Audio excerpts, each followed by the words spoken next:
time again in Tennessee. But most importantly, team, you're going to need to refi that tailgate and the truck it's attached to with a refinanced auto loan with Alcoa 10 Federal Credit Union with their Got That promotion. They'll give you up to $500 for your debt. Are you serious, Coach? That's right, Johnny. Alcoa 10 will pay you up to $500 for your debt. Now, let's get out there and spread the word. Say it with me. Alcoa 10, Alcoa 10, Alcoa 10. ATFCU is an equal housing lender. When I made the move to my own studio, I was worried about this. I was worried about that. I was worried about, hey, did I get this piece of equipment? Did I get that piece of equipment? Does that sound good? Does that not sound good? One thing I didn't have to worry about, that was office furniture, because Office Furniture Outfitters met my furniture needs. With a 50,000 square foot facility, they have East Tennessee's largest selection and are the best value for new and used office furniture. Located in Knoxville, it's easy to find everything you need for your new space, including desks, file cabinets, chairs, conference tables, and more. Office Furniture Outfitters is turnkey. They came to my place, we mapped everything out that was needed, they delivered, and get this, set everything up. To learn more about what Office Furniture Outfitters can do for you, log on to OFOKnox.com. That's OFOKnox.com. Deep down the middle's got his man, and he's gone. Jason Swain, touchdown. It's time for the Swain event. Guess what time it is? My time. You can check your iPhone. Better say it's our time. With your host, Jason Swain. My man. Real sports talk for the real sports fan. All you chumps are going to bow when I whoop him. It's time for the Swain event, fueled by Dead End Barbecue. Give me 2 pounds and a Ric Flair.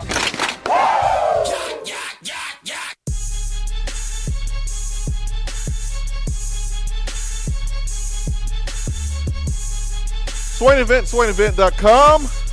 Friday, best day of the week. Let's get it. Let's go. It's Championship Friday. We will be joined by Fred White, national champ, here on the Swain Event today. Really looking forward to a reunion with the great Fred White. Charlie Burrs, Ben McKee. Man, we are a few days away. What are we, 8 days away? Marquez North days away. Yep. 8 days away. Tyler Bray days? No, I'm going with Marquez North. Jabril Wilson? Jabril Wilson was a little bit before my time, I believe. Did he play with you? He did play with you. Yeah, he was a senior when I was a freshman, and he is a Super Bowl champion. He won a Super Bowl with the New York Giants, but 8 days away from kickoff. It is, man, it's getting closer, man. Still fall weather outside. It is getting closer to game time. Got a little high school football last night here locally. So we're getting close. We're getting close to some real football, NFL football. The preseason games are moving along, getting closer to the regular season. So it is definitely the best time of the year. But Friday is the best day of the week. Let's just be honest. 865-200-5503. Ben McKee, Charlie Burrs. Good morning, individuals. How y'all doing? Doing real well. Good morning, Mr. Jason Swain and Mr. Charlie Burrs. I am fired up this morning. Yeah, I can tell. A week. Got it going. I'm just pumped because football is back in my mind. Last night, or you had high school football games last week. You have high school football games last night. After the show today, I'm driving over to good old Austin P University. Going to watch my little cousin play. The Henry County Patriots are going to take on Beach, former home of the one and only Jalen Hurd. So that should be interesting. And then next Friday, I get to go to the Duke Army game before I go to the Tennessee game on Saturday. So I'm fired up. And just on Saturday, if you can find your way to a television, there's actual college football. Is it high-level college football? No. It's college football. College football. It is college football. Let's go to the B-Drive Waterproofing Hotline to start the show. And let's bring in our man Kenny. Kenny, good morning. Hey, what's up, brother? What's going on, fellas? Hey, Kenny, man. My name is Jason. Nice to meet you. No, hey, man, listen, I listen to you guys every day. But here's the deal, man. the waters are calm, right? Yes. So, I'm not a guru like some of your great callers out there. So I just sit back and listen, and enjoy the show. And, Tracy, I love you guys very much. So, hey, it's kind of like this. I'll tell my wife, man. I grew up in Nashville. You know, I love Nashville, I love Tennessee, and I love to represent my state, which is Tennessee. So, you know, but when Coach Pullman got to be AD, I just felt like, man, hey, you know, we got family in there, and I just feel good, man. You know, I'm one of them. Hey, man, I'm one of them awkward Tennessee fans. You know, I want us to be 11-1 every year. That's nice, but you know, I grew up. When I grew up, we won one national championship. You know, I watched them in the 70s, late 70s, 80s. We was always 84%. We played tough, and all I want for my boys, my young men up there, is to be coached and to be, you know, raised up as men. Because at the end of the day, man, you know, it's all about the players. And I told you guys. Yeah, y'all know how emotional I got before. Yep. So I feel like my boys are being taken care of. I'm good. And like I said, I know it's awkward being a fan. I know some fans say, "Oh, we should win every game," and we should. I want us to. But first and foremost, I want our boys to be treated like men, to be raised up as men in that program, like they were back in the day, and I feel good about that. So you said you know, awkward Tennessee fan. You called yourself awkward. Will you be willing to call yourself what John Curry considers most fans to be wackos, or do you feel like you're a wacko too? Oh, yeah, I'm wacko. hey, I can admit that. I'm wacko. You know something, though? At the end of the day, man, I like being wacko. I know, right? Let's be wacko, man. I want to be one of them old country bumpkins. You know, it's all good with me. You know. We all wackos, man. We all wackos. Hey, check this out, man. I remember I told you I was coming up. Hey, this year, I'm not DJing as much, man. You know, I got my friends and stuff together. I'm going to be up there for a game, man, and hang out with you guys. A question for you, better DJ, Kenny or Stir the Pearl? Who's a better DJ? Hey, I tell you what, man, I could have up there. We should have a contest. What about that? How about that? Yeah, how about that? I'm going to send a challenge from you to Stir the Pearl, a DJ off, and see who wins. Okay. And the winner gets to perform at my wedding next summer. Yeah. Oh, is that right? That's right. What a prize! Hey, listen, This should be thrilled. So you better be ready now. I like it. So winner gets to perform at Ben's wedding. Yeah. Gets to work for free at Ben's wedding. Yeah, but what a prize. Hey, did you say free? Free. Well, food will be involved. Hey, you might get a discount as far as it goes, baby. Hey, I'm not going to knock it. Kenny, hey, man, Ken, thanks so much for the phone call, man. Hope you have a great weekend. I feel you too. All righty. Let's see who we got there. We got Chris in Johnson City. Chris, good morning. Good morning. I can't believe Kenny took that championship away from me this morning. He did, man. He did. Hey, but at least you are a champion of life. Hey, got to snap and clear. I get 1% better on Monday. That's it, man. That's it. 1% better. I tell you guys, I am pumped. 1 week away. One thing I just wanted to ask you guys this morning, how different would it feel right now if back in December, if Greg Schiano had got hired and Curry was still the AD? Man, it would be really tough to do this job. I mean, it was tough the last 2 years to really do this job, but it would be very tough to do this job knowing how similar Greg Schiano was in a lot of ways to Butch Jones, and how the culture was toxic, and how there was a distrust between players and coaches, and I don't know if Schiano would have improved that. And I'm not even talking about the Penn State stuff, but and then knowing kind of what happened with Curry, and knowing that he basically had Schiano as his guy the entire time, and pretended like he was taking the input of championship Vols, making it seem like they were part of the program and their input mattered.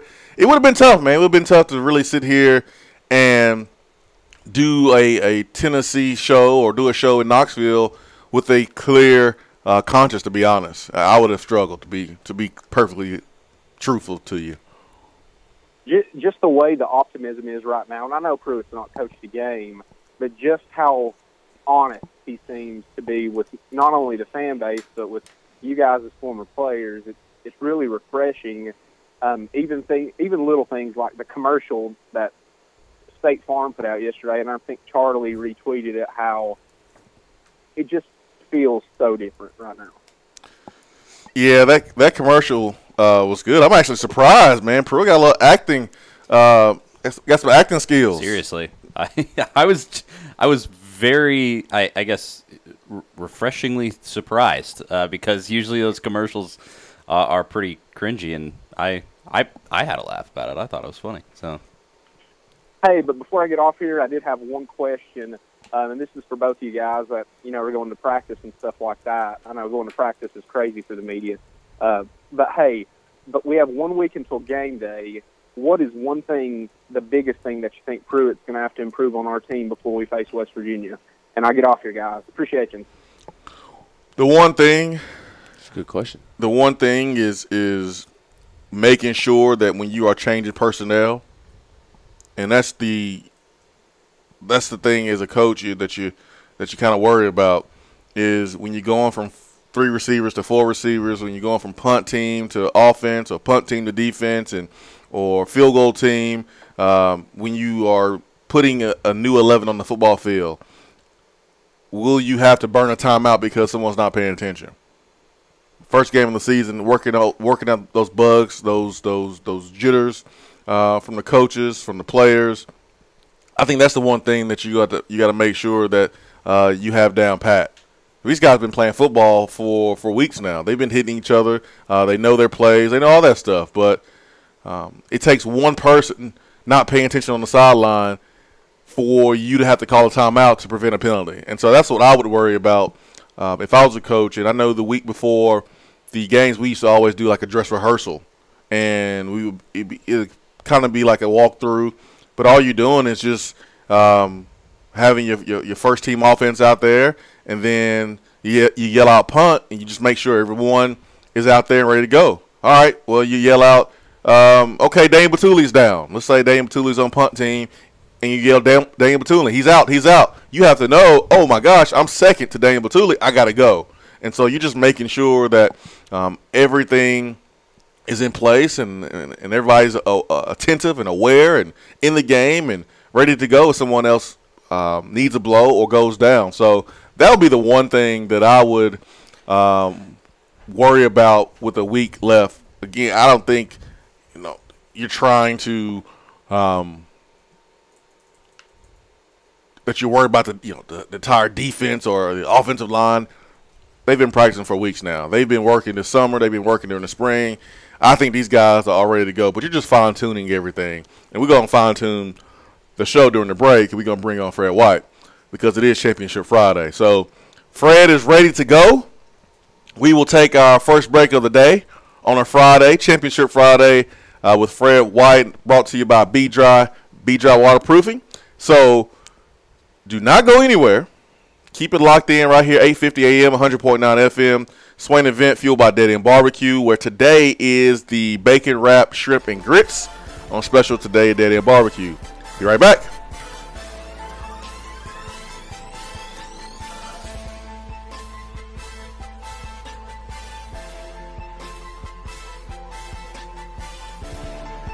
Hour 1 of the Swain event is driven by Toyota Knoxville. Stop by Toyota Knoxville to see their great selection of new and pre-owned vehicles. They are conveniently located off the Lovell Road exit at 10415 Parkside Drive, right here in Knoxville. Get ready for a better school year by shopping the Back to School sale at Better Mattress happening now. Whether you're a parent or a student, you know a good night's sleep makes a difference in your day. Whether it's the patience to sit in school traffic or the concentration you need to pass your test, a better night's sleep is super important for the whole household. Right now, choose a twin, full, or queen bundle deal, all starting at just $379. The Back to School bundle deal from Better Mattress is everything you need in one stop for a better night's sleep. Get a mattress, box spring, frame, sheets, and a memory foam pillow, all delivered for free, starting at just $379. You choose the size twin, full, or queen, the price stays the same. We know one size doesn't fit all. Over a dozen different mattresses qualify for this offer. Have a better school year this year. Get the Better Mattress Back to School bundle deal while supplies last. Tell them Seth sent you and ask to try my mattress. Don't wait, shop now. Chat live with a representative at bedrmattress.com. Good night just got better. Top 100 barbecue restaurant Dead End Barbecue has a new slew of daily specials. Enjoy a different special meal every day, like the Chipotle chicken salad, the chicken tender sandwich, or the kitchen sink burrito filled with brisket, pulled pork, and chicken, not to mention queso, jalapenos, and more. It's called the kitchen sink for a reason. Dead End isn't stopping at your plate, though. Be sure to check out their new summer drink offerings, including the Big Orange Crush, My Clementine, or the Tequila Squirt. There is always something new at Dead End Barbecue. Located off of Sutherland Avenue, Dead End Barbecue. The summer flavor search is over. You're driving home, flashing blue lights in your rearview mirror. You pull over, step out of your car, and the next thing you know, you're being arrested for driving under the influence. Now what do? We all should be responsible. But remember, just because you're arrested doesn't mean you're guilty. Call criminal defense and DUI attorney Marcos Garza at 865-540-8300. The investigative teams at the Garza Law Firm know the justice system inside and out. They utilize cutting-edge technologies and investigative methods to prepare your specific case. Before you plead guilty to any criminal charges, call criminal defense and DUI attorney Marcos Garza. Put his number in your phone right now, 865-540-8300, because you never know when you or a friend will need it. Don't say guilty. Say Garza. 865-540-8300. 865-540-8300 and GarzaLaw.com. You're listening to the Swain Event. And you know this, man?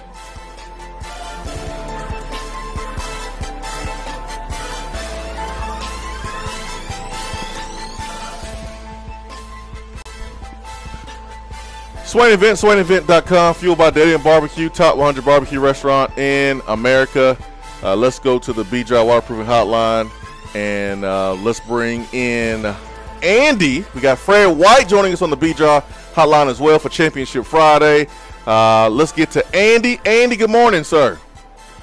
What is up? What is up? Fred, it's good to see you. You can see Fred? Where's Fred? Oh, Fred's not on yet? Yeah, but you said you can see him. Man, Andy, where is he? You looking through Fred's window? Fred, Andy, are you creeping on Fred? I'm kidding. I'm kidding, Andy. Good morning, man. How y'all doing this morning? Man, wonderful. Man, all I can say is this week needs to hurry up, because next week it is over. All I got to say is West Virginia, all these excuses. Now, I don't know. Some people saying it could be just a throw-off, but they better be getting their stuff together, because we coming whether they like it or not. I got a good feeling Will Greer's going to get destroyed. I hope so, Andy. Ideally, yeah. Another thing, for what I heard, that Juwan is back full force, and Trey Smith, that is great. I really liked watching Trey Smith the other day. Just ragdoll that dude. I mean, I don't think he meant to, because it's his own teammate, but, he's showing he's ready. No doubt. But other than that, I'll be down in Charlotte next week. Can't wait. All right, Andy, have a good weekend, man. Appreciate the phone call. Championship Friday with Fred White. We got the one, the only Fred White on the hotline with us. Fred, man, good morning. Good morning, bro. Good morning. Glad to be back. Man, it's good to have you, man. How are you feeling? We are a week from game day. You got your guy Terry Fair back in the mix, coaching the DBs. I mean, he actually was on IR for a little bit there, Fred. I mean, limping around practice. I know. And, I thought he was going to wear a green jersey for a little bit. But, T. Fair's back and working with the DBs, man. Are you feeling it? Are you feeling this optimism? Maybe we didn't have it a couple months ago, but do you feel it now? I do, absolutely. Man, I don't know about you, Jason, but around this time of year, your body starts to feel a little bit better. You want to get out there and work out a little bit and body going. And it's because it's football season. It's right there. You know, we didn't know at first what we had. Now you get more optimism because you know what? It's time to get up there and suit it up, man. It's time to put on the pads and make it happen. Show the fans what you got. And when the season first starts, you never want to think, we're not good enough. You know what I mean? Yeah. You always want to say, man, you know what? If this happens, you know, we can be this. If this happens, you know, you got a shot. You play to win the game, like old Herm says. So basically, man, you got an opportunity to go out there and show what you got, and you can surprise some people. Let's see what we got. And I'm looking forward to seeing what we can do against West Virginia. No one's picking us to win the game. Most of the professionals aren't. But I'm picking us to win it. Fred, as a DB, I don't know at some point in your career in Tennessee where the DBs maybe was a question mark heading into the season. I mean, back when Tennessee's winning a ton of games, I don't think we had any question marks going into the season about the defensive line. But there are 3 levels of the defense, and my question to you, was there ever a time where maybe the secondary was a question mark at the start of the season? Absolutely. I remember when I was 1998. We lost Terry Fair, Corey Gaines, and Torrey Noel. And coming into that 98 season, only one guy had actually started, and that was Dwayne Goodrich. And it was a question mark by myself and Deion Grant and Steve Johnson. And we were supposed to be the weakest link. I remember that publication. I remember that like it was yesterday. And it was like, man, we got something to prove. It's time to prove something. Time to show that we can play ball. So I remember it like it was yesterday. Now, I'm not saying that these guys are us, but I think these guys have a lot of talent, and they got good coaching. I mean, you basically got 3 DP coaches, man. You got Terry Fair, you got Coach Pruitt, and you got Coach Kelly. Guys who've been doing this thing for a long time, and a guy who's already played the game and knows what he's doing and been a first-round draft pick. You know, he knows the game. He knows what he's doing. So I look at it and say these guys have an opportunity to go out and show what they can do. We got Daniel waiting on the B-Drive Waterproofing hotline. Fred, let me know if you can hear Daniel. Shoot me a message. Okay. We're gonna try something here on the audio board. Let's get to Daniel. Daniel, good morning. Hey, how y'all doing this morning? Man, doing wonderful. How you doing? Oh, I'm doing great. It's only 8 days from game day, and I can feel that fall bite in the air. It feels like football. You right about that, man. Little crispy this morning. You know it's here, around the corner. Oh yeah. Hey, I don't know if I'd consider this any kind of big news or breaking news, but have y'all seen J.J. Peterson's Facebook page? He has a Facebook page? I didn't know J.J. Peterson existed. Yeah, can Bigfoot have does. a Facebook page? Yeah, well, he does, but it's under Jamarcus Peterson, but he's got it. What did he say? Well, it was yesterday. He posted a video. It's like some big hits and football highlights, and he's like, "This is how I'm about to have Tennessee." And someone commented, like, "Are you there yet?" And he says, "No, Monday or Tuesday." Ooh, Daniel, breaking news on the Swain event. That's true. And hey, by the way, with that, I want to give a shout out to my brother Andrew. He's the one that discovered that for me. So there you go. Daniel, we need to get you credentialed. We need to get you your own website, radio show. We got to get you to the Knoxville beat, man. It don't take much. Have to make sure we give Daniel credit. Got to give Daniel credit, man. You get the credit, Daniel. Well, I got it. Well, I can't really get all the credit. My brother's the one that discovered it for me, so I got it. Well, he's going to be my source, I guess. He's the one that digs it all up, and then I'm the one that spews it out. I like it, Daniel. Thanks so much, man. Yeah, no problem. Have a great weekend. Have a good one and go Vols. I like it. Daniel over here, breaking news. How about that? That's good news for the kids. I know, right? Good news for us. Fred, think about if you were a freshman coming in on game week, like you reporting game week. Just imagine that. No summer, no fall camp. You're just reporting game week. I'm pretty sure that I would not be playing in that game. The first game? No, I wouldn't even be. I wouldn't be upset about that. Yeah, I'd be happy with just getting on campus first and then trying to figure it out from there. Yeah, he's a player. The linebacker depth is okay right now. Still with Darren Kirkland Jr. trying to battle his long-term injuries and trying to I guess come back slowly and be smart. And coach is doing a good job of maintaining him and having a plan with him.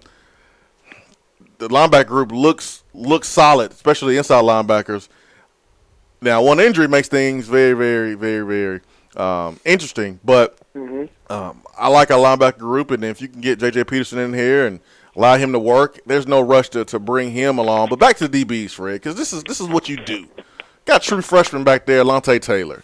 And the first game of the year, you're playing against a team that's going to throw around the yard. I watched a little bit of West Virginia and Kansas State yesterday, and I'll be honest, I wasn't impressed. I need to watch a game where they were on fire because you just never know what West Virginia team you're going to see. So you got to watch the games where things are clicking. You got to watch games where they're playing against an opponent that reminds you of yourself, and you got to watch games where they struggled and kind of see what you can do against them. But the game that I watched yesterday was West Virginia and Kansas State, and they didn't impress me much. But they do have this passing attack that's been talked about.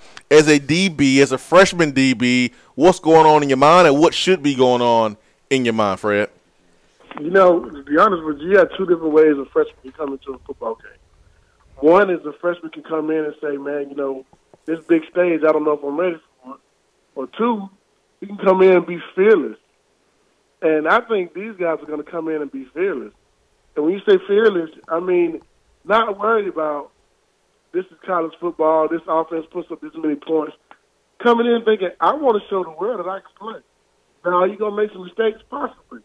But you make those mistakes going full speed, and you make those mistakes knowing that you got the backing of your team and knowing that, look, okay, if I make a mistake, I got to dust myself off, get back up there and not worry about that mistake. That mistake is gone. It's the next play. How fast these guys can get over not making a mistake, like someone catching a pass in front of them or running the wrong defense or whatever, is one play. Get your mind back together, get ready to play the next play. And I think these guys have the group of coaches that can help them get their mind off of those things. And these players have got to know, they got to go out and try to make some plays. And from what I've heard about the guys in practice is that these young guys, Lante Taylor, has made a lot of plays. Got a lot of speed. He can knock some passes down. This kid can be something special. So if he's getting put out on the football field with the DB coaches that we have, that means he must be able to play. Fred, take us back, man. Your first time getting on the field. It don't have to be a defensive rep, but just the first time. Because I want to understand how Lante Taylor and some of these freshmen feel back there in the back end, and for the first time hitting the game field where, you know, when we play, maybe it was a home game. Well, for these guys, their first game is on the road. It's a neutral site game. I think Tennessee will be heavily represented there in Charlotte. But take us back to your first moment wearing the orange and hitting the game field. Man, it was electric. It was one of the best feelings I could ever have. I still remember it's like it was yesterday. It was playing in UCLA at home, and all I was going to play that day was kickoff and punt return and kickoff return. Special teams, man. I never forget the coaches telling us something. I just had to run. I had to sprint on the football field. I had to sprint to the middle of the field, man. I don't know what took over me, but I had to. I just had to tell the stadium, man, I am here. I have arrived. Let's do this. And I go down and I make the first tackle on kickoff. Let me tell you something.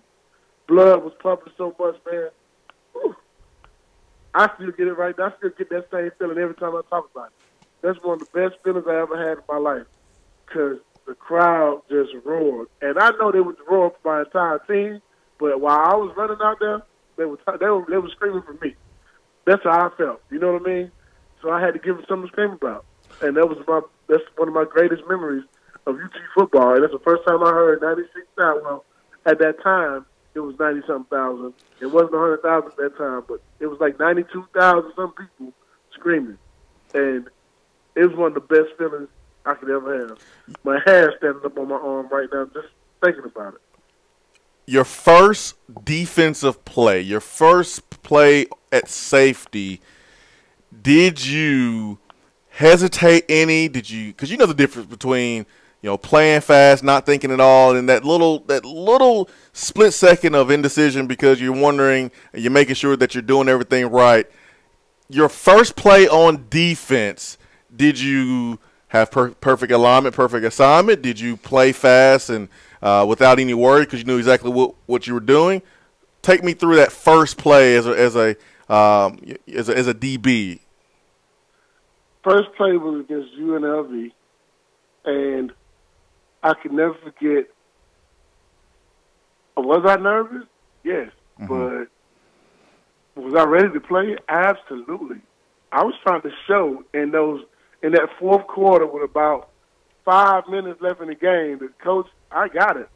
I can play. Let's do this. There was no worry about anything else. If you make a mistake, get up, dust yourself off, and do it again. But I really came into that game knowing this is my opportunity to show my coaches on film and show my fans that I can play. Plain and simple. And show everybody what they've seen, what my teammates have seen in practice. So I was nervous? No. I was nervous, yes, because I've never played a game in my life that I wasn't nervous before I got in. Never have.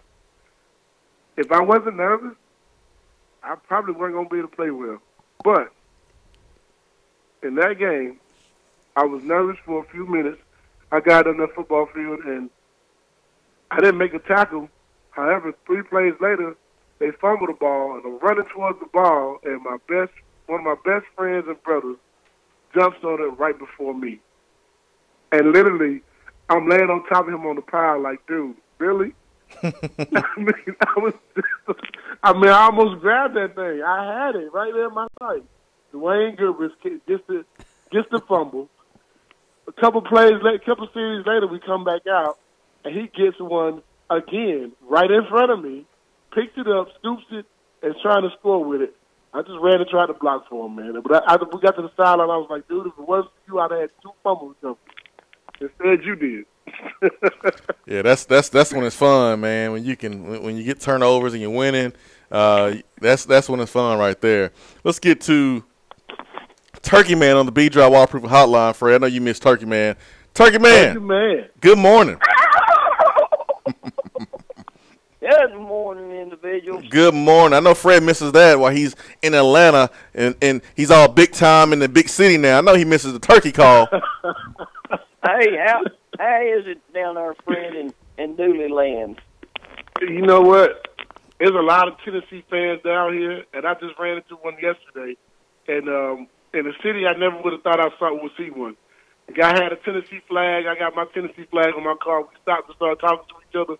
Finds out the kid played baseball at UT. Wow. Wow. Well, you run into everything down there in Dooley Land. Yes, hey, yes, you Fred, do.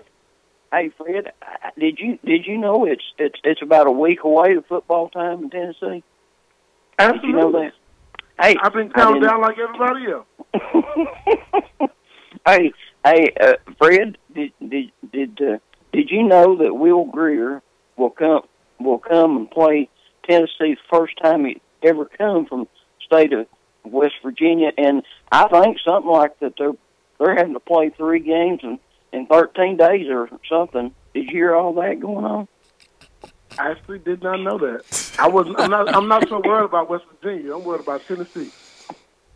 Hey, I was going to ask you, Fred, before I get out of here, because I want to listen to you, and I always enjoy Championship Friday, and sure miss the heck out of you. All the Swain family enjoys having Championship Friday, and Fred White is part of the Swain family. I just tell you that. Yes, hey, sir. But Urban Liar. You heard about Urban Liar down there at Dooley County. Okay. I just make sure that they got information down that way. I wasn't sure. if it went that far down that way. But I was just making sure. But did you know? And I'm wondering if the Russians will find it. They lost some text messages and emails or something from him. But you know what? What I did find out, and this is kind of news. This is hot. He didn't take a ball beam hammer and bust up his cell phones and iPods. So that was one good thing. He still got it. But Fred, sure miss you, and it's almost football time. And I know that when I heard you. Guys, we'll get out of here. Swain and all the rest of them in there, Ben and Charlie, have a good weekend, buddy. All right, Turkey Man, have a good one. Fred, Turkey Man's excited, man. I know, man. I don't know what Turkey Man was talking about right there. But all I know is he's excited. Charlie, where you at, man? What's up? What's up? I'm right here. I hadn't heard your voice yet. I'm like, where's that? I'm in the building. I was just letting y'all chop it up, Okay. So, but I'm definitely here. What's up? Not much, man. Good to hear your voice, man. Same. I'm glad you're back with us. Charlie still has a master's degree, Fred. So yeah, I was gonna say what my master's degree is. Yeah, he still got one, man. Hey, if you want, you can borrow it to show off to maybe a first date or something. Okay. I'm happy to put it on loan. Yeah, you can scratch your name out and put Fred White on it, but you gotta give it back because Charlie got to put it back on his wall.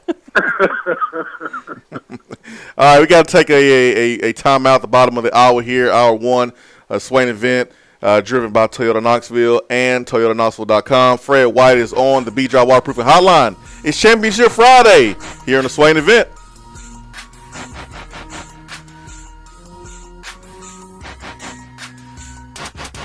Hour one of the Swain event is driven by Toyota Knoxville. Stop by Toyota Knoxville to see their great selection of new and pre-owned vehicles. They are conveniently located off the Lovell Road exit at 10415 Parkside Drive, right here in Knoxville. We have all made the mistake of dropping or breaking our smartphones. See? But did you know that you can have it repaired for a fraction of the cost that it takes to replace it? Well, you can, because iDrop is the area's leading mobile repair store, home of the 1 hour or less phone repair, 1 year parts warranty, and #1 customer service. Broken screens, cracked cameras, charging ports, batteries, you break it, we'll fix it. If you didn't break your phone, protect it with one of our leading accessories such as LifeProof, OtterBox, UAG, Incipico, Caseology, and Spec. Visit our West Hills location at 7115 Kingston Pike between Office Depot and Hardee's, or call 865-888-9740 and speak with our trained technicians to see how we can get your phone working today.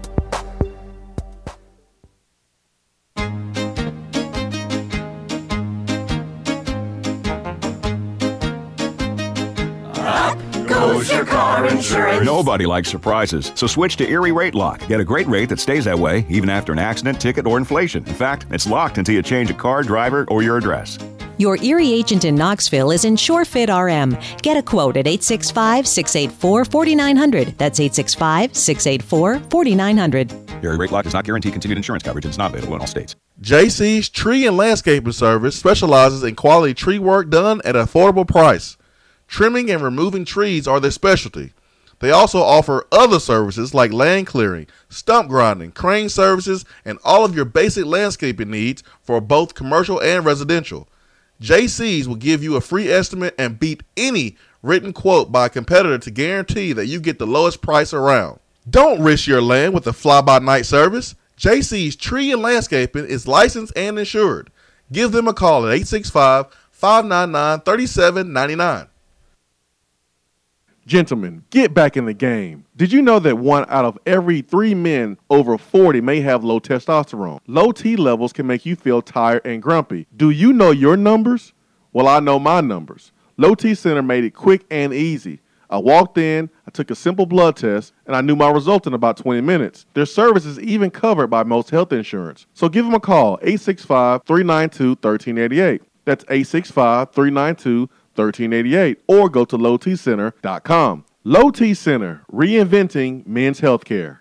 Big Orange football is better alongside another Tennessee tradition, Mrs. Grissom's salad. Mrs. Grissom's ready-made snacks and meals are perfect for game day. Crowd favorites like the select pimento cheese and cranberry pecan chicken salad are delicious and easy to grab and go right from the grocery store. Going to the game? Visit Mrs. Grissom's in Vol Village for the must-have panini grilled pimento cheese hot dog. Man, select the best. Select Tennessee's own Mrs. Grissom's. I'm Vince Moore, wide receiver, VFL 1991, and you're listening to the Swain event.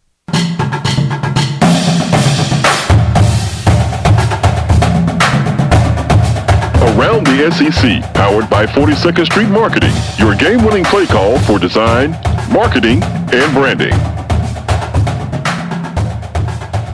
Woo! Fred White is on the BJ Waterproofing Hotline. Fred, man, how do you feel when you start hitting those drums, man? You start hitting that drum line. You know, I'm just so ready for football season this particular, man. You have no idea. I love watching football and being a part of it. It's the smell of fall in the air. The sun come up different, man, when it's football season. It goes down a little different when it's football season. Am I ready? Absolutely. And those drums, yeah, they get my heartbeat going. It makes me want to watch the movie Drumline with Nick Cannon. When I hear this, man. Oh, man. Around the SEC is brought to you by 42nd Street Design. Branding, custom website design, logo design, and print design.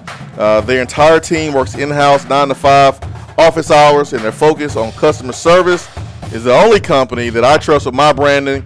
Call Mike at 865-382-7007. That is 42nd Street Design, 42sd.com.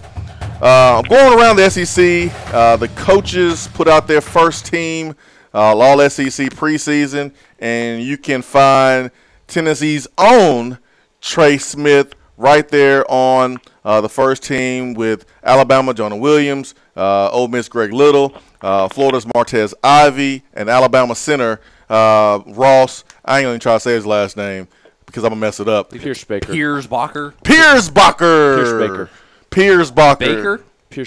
Piersbaker. There we go.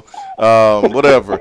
But Trey Smith is on that offensive line first team, so that tells you what the coaches think about Trey Smith. They did put out three full teams of players. The only Tennessee player on all three teams was Trey Smith. Maybe some folks on the squad not getting the respect they deserve, but you know, got to go out and prove it still, I think. Go do it, man. Go do it. Trey Smith is really the only guy that can say that he really deserves to be on a preseason team, to be honest. I mean, this team went 4-8 last year. It is what it is. Go out there and prove it. Go earn your respect. And I know some of the guys talked to the media yesterday, Najee Warrior being one of those, and we will get to those comments and get Fred's take on those comments as well. But let's go back to the phones, and let's get Andre in here. Andre, good morning. Good morning, fellas. Good morning. Good morning. I just wanted to ask Fred, is he as tired of these so-called analysts on our season as I am? On the outlook of our season, but going below 500 mostly. I am. I sure am. 'Cause when you don't really, we kind of have the unknown. You got a coaching staff that's never coached. Well, they've coached together before, but never in this capacity. And you have a coach who is pretty good as a defensive coordinator. Let's give him a shot. Let's see what he does. He's the X factor right now. We got opportunity to run plays defensively and offensively, and no one's actually ever seen us do. So it gives us an opportunity to say we can set an element of surprise. So I'm looking at the element of surprise and thinking optimistically.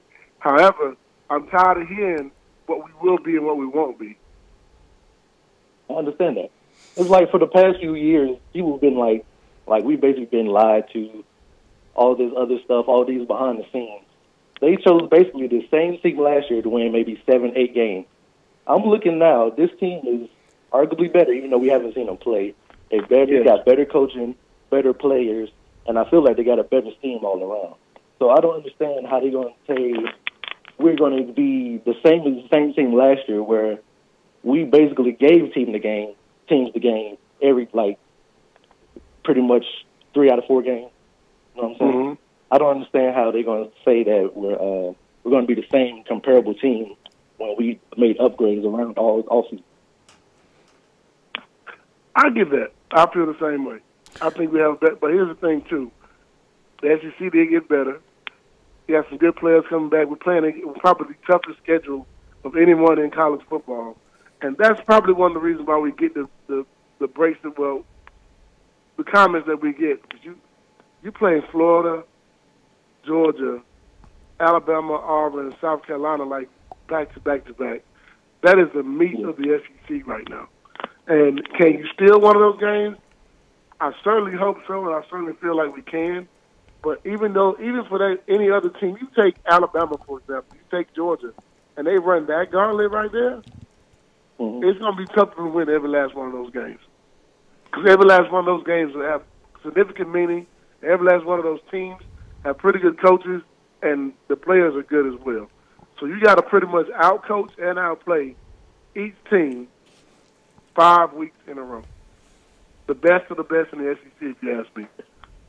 That's going to be tough. Don't make us tougher. One last question. I heard Zion Puckett was from your neck of the woods. What happened that way? That's actually my little cousin. Dang, Andre, you gonna put all the pressure on Fred? I mean, hey, I'm saying these days, like cousin. I mean, we need all the recruits we can get. Put them on wherever he needs to be. Signing day is in February. This is really early. Hey, I'll take that. Thank you. I'm picking up what you're throwing down there. I know Zion Puckett is high on the recruiting board for Tennessee at wide receiver, and anytime you're recruiting against Auburn, it's always going to be a fight to the end. I guess that's payback for the Wanye Moore's commitment. But don't worry, Auburn, we're not done fighting for Zion Puckett. We will be back in the fold. Oh, absolutely. Andre, you put Fred on the spot there. Let's go back to the phones, and let's get to Hillbilly Bopper. Good morning. Good morning, Swain. Good morning. Good morning. Good morning, Fred. Good morning. Guys. How you doing? Oh man, it's that crisp time in the air. I'm feeling ballsish this morning. I'm ready to go and just come up to Knoxville and just hang out all day. Just hang out all day and wait until next week. Go past next week and be up there for the ETSU game. I can't wait for it, guys. Hey, I just wanted to call in this morning and just express my feelings about Coach Pruitt. I think, what we hear on other talk shows and other radio shows and other Twitter accounts that, these guys are, they want to bash our coach, man. And I think he's the caliber. I think he's the caliber coach that we need and that we're going to have for a very long time. And it's not just because of the Tennessee Farm Bureau insurance commercials or, everything that's going around. But I really do believe that Coach Pruitt has what it's going to take to make Tennessee great again. I just got a feeling in my gut, fellas, and I don't know if you guys have the same feeling. I know you may have been to a couple of practices, but how is the morale with the players right now? Are expectations good with their morale and coming off of last year? What are you guys seeing right now? I'm seeing the guys trusting their coaches, and Najee Warrior was asked about the coaches, and he didn't say they're good teachers, that they're excellent teachers, they're great teachers, and you can just tell the energy in Najee Warrior's voice. I mean, seeing what Jeremy Pruitt did at Alabama with Minkah Fitzpatrick. If I'm Najee Warrior, I'm excited each and every day that I get a chance to be coached, mentored, tutored by Charles Kelly, T. Fair, and Jeremy Pruitt. I mean, what a blessing for Najee Warrior. Yeah, I think I went back and watched some footage the other night and listened to Coach Fulmer's speech.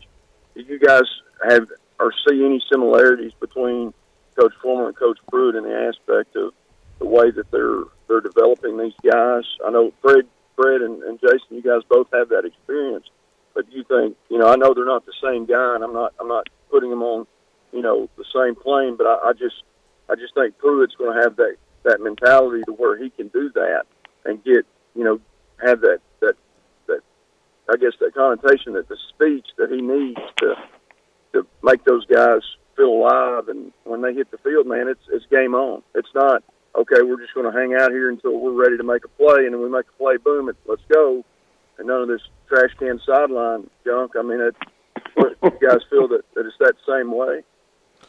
I mean, I feel like it's about ball, that it's not about for show, PR. It's, you don't get confusing messages from your coaches. You don't get overloaded with cliches. There's a simple message each and every day. And the times I've been in practice, early on in the fall camp, it was like the players were trying to drink out of a water hose. A lot was being thrown at them. A lot was being expected of them. You can be in shape all day long in shorts and T-shirts, Fred, but when you get to fall camp, it's a different type of shape that you work yourself into with all the pads and the hitting and being sore the day afterwards and recovering. And Fred, last week I started to see what's today? Friday. This week I started to see guys starting to coach each other and hold each other accountable. And when you think about the teams that Fred was a part of, all the winning, you had a lot of that. You had a lot of guys holding each other accountable. My question to you, my question to you, Fred, because Andre, mentioned the analyst and everyone kind of writing Tennessee off. Let me ask you this, because I've made this point on this program before. I've said every team is its own. Doesn't matter if you went 4-8 or you went undefeated the year before. You're not that same team. Every team is different. Well, Fred, 97, Tennessee went 11-2. Undefeated, lost one game in the SEC. And then the next year, 98, obviously you went undefeated, won the championship. But the following year, 9-3 in 99, 9-3, 6-2 in the league. Besides the obvious of players leaving for the NFL draft, what was the difference? What was the difference in the locker room? What was the difference that summer? What was the difference in your opinion? Leadership. Leadership was different. Al Wilson was so important to us back then. He was our leader. And losing him in a leadership role was tough. If you look at it, man, everybody came back with minus basically Peerless Price and Al, and Sean Bryson. That's pretty much all we really lost. Plus Jermaine Copeland, but we were really the same football team. Like, there's no reason we shouldn't have won it again. And I think the leadership at that time was not the same. It wasn't about us. Everyone had a little success, and there was opportunities for guys to play in the NFL, and a lot of guys were already thinking about that NFL. But the difference between this team now and what we had back in 1998, the only difference is actually the players, basically. Names of players is about it.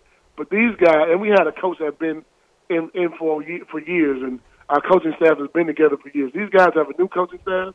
However, the element of surprise means something, but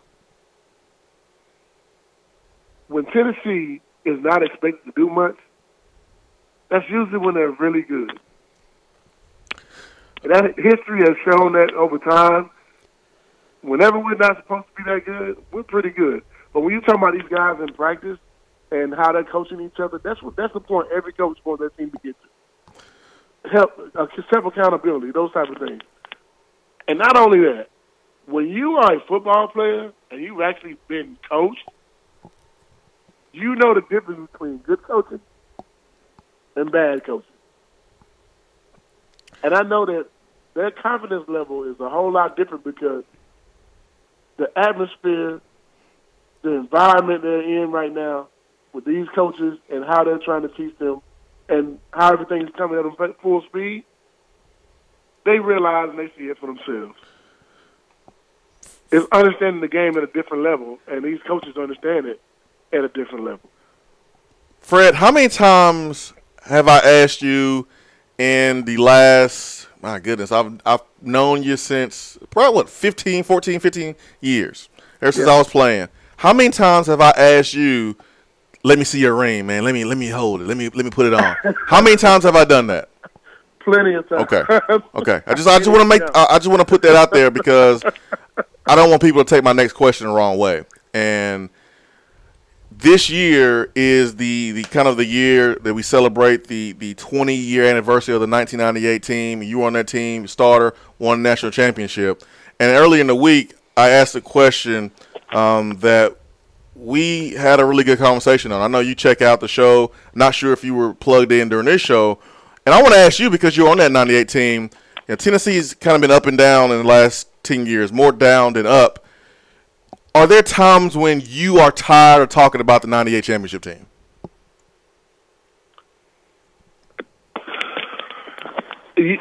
I won't say it's times. I like talking about it because it's a great part of my, my life, and it's also something I did with my best friends. I mean, I look at my brothers on that team, and they're my best friends. Give me some of my best memories that I've ever had, and some of the best times of my life. However, I do have an issue with it feels like 98. I really do. I can't help it. I'm who I am. I'm Fred. Feels like 98 to me. Feels like a slap in the face every time I hear it. Yeah. Reason why? Not that I don't look for my team to win a championship every year. Let's get to that thing first. Let's get to 9-0. Let's get to 10-0. Let's get to 11-0. Then it's gonna feel like 98. You know what I mean? Like, it don't feel like 98 when the season first starts. I can't tell you that. I hate when I hear it. I really do. It's like, let's see them play a game first. Yeah.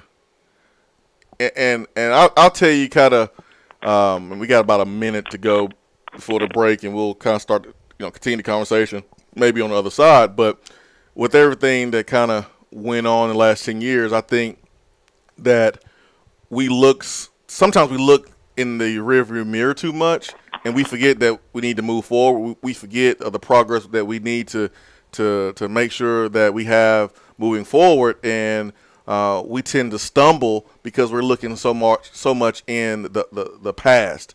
And you guys accomplished something wonderful, something that many of us, it's the reason why we became Tennessee fans. Fred, I mean, when I say Championship Friday with Fred White, I mean, people stop what they're doing because, man, you just mean that much. This team means so much. But I do feel like in the last couple years, maybe the last decade, that leadership, we've become a little stagnant, and we've said, hey, man, we won 98, but everything's all right. And I think that's part of the reason why we've kind of allowed ourselves to be, in a crater, and we're trying to crawl ourselves out of that crater. I sense that a little bit, but I get your take on it. Hour 2 of the Swain event. We start hour 2 with touchdown turnover, 8:50 a.m., 100.9 FM. Be right back.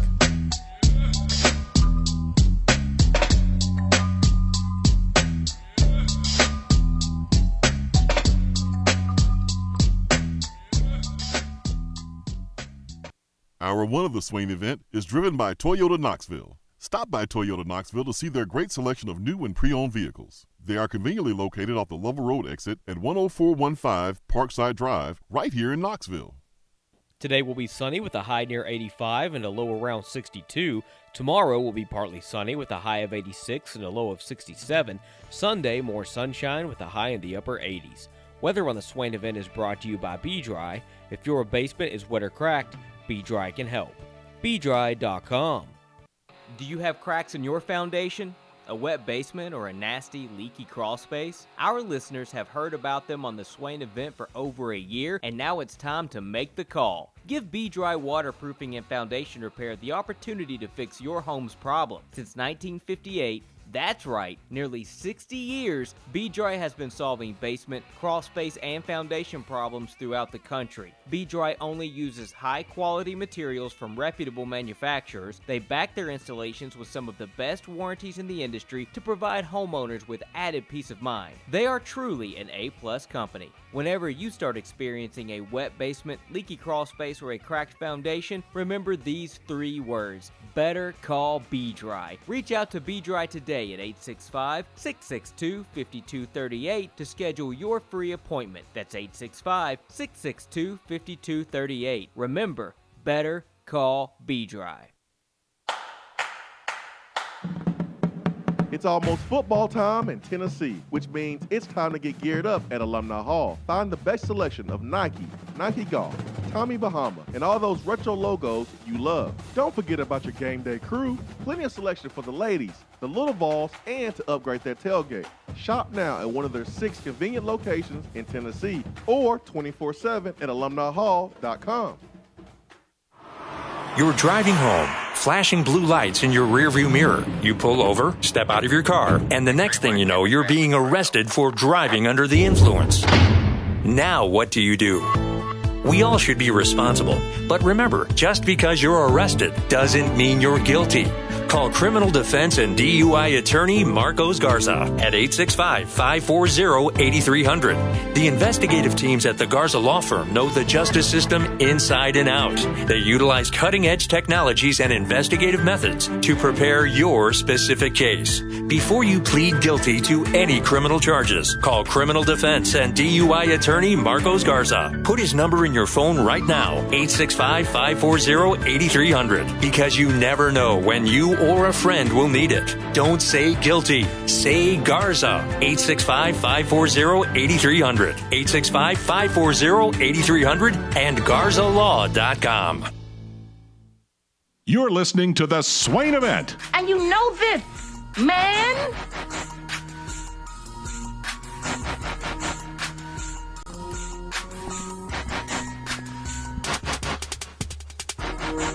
Eight 255-03 B-Dry Waterproofing Hotline this morning, joined by Fred White. It is Championship Friday here on the Swain Event. 865-255-03 is our telephone number, and let's get back to the phones, and let's bring in Trevor. Trevor, good morning.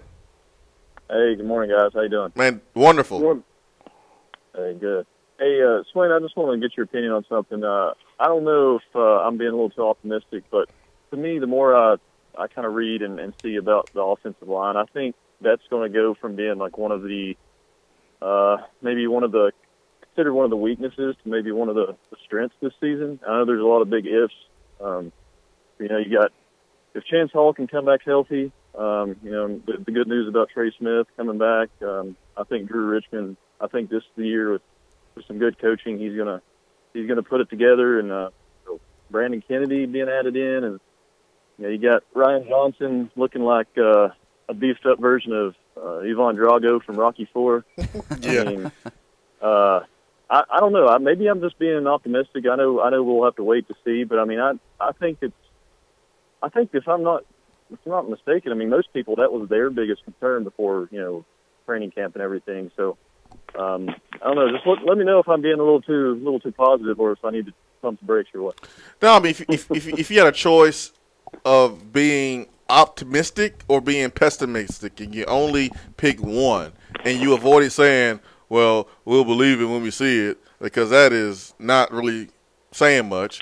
But if you had a choice between saying one or the other, you have to go optimistic because of the reports of the offensive lines from the spring. Really the only unit that got the praise out of every group. And Pruitt was very stingy with throwing out praise during the spring. He was not happy with how the spring game finished up. I think we can say that Pruitt wasn't trying to play media games with folks to get people talking about the offensive line because they're not that good, but he was trying to talk about them after the spring to make people think they are good. I don't think Pruitt, from what we know about him so far, will play those media games. He kind of is a straight shooter. But you add Brandon Kennedy to the mix, who was not really talked about and thought of during the spring. And then you add Trey Smith back in the fold. You got yourself two SEC caliber starters right there. And then we know about Chance Hall's ability when he's healthy. Brian Johnson has been developing. Drew Richmond has the talent, but now he has the coaching. What can he do? I think it's fair to be optimistic until you're proven otherwise. Yeah, I think it goes back to what Fred was saying. The difference between going from like a losing season when you've got coaches that you're confident in. Which, listening to some of those guys talk, it seems like they've got a whole different attitude. And I know I think I've said before, like attitude.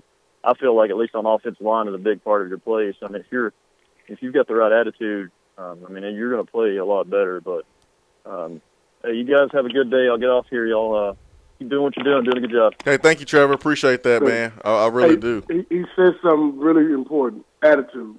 And as a football player, I've always been taught my attitude reflects my leadership. So my attitude in a football game or if it's going against stuff reflects my leadership. It reflects whether or not my coaches have been able to, to instill in me the confidence, because that confidence comes from them first. It rolls downhill. Attitude reflects leadership. I say that all the time. I've always heard that from coaching. And I've always played like that, and I've always been taught that, my coaching staff, my attitude's going to be just like theirs as a football player. If I'm a wild and rowdy coach, my players are going to be wild and rowdy. If I'm cool, calm, and collected, my players will be cool, calm, and collected.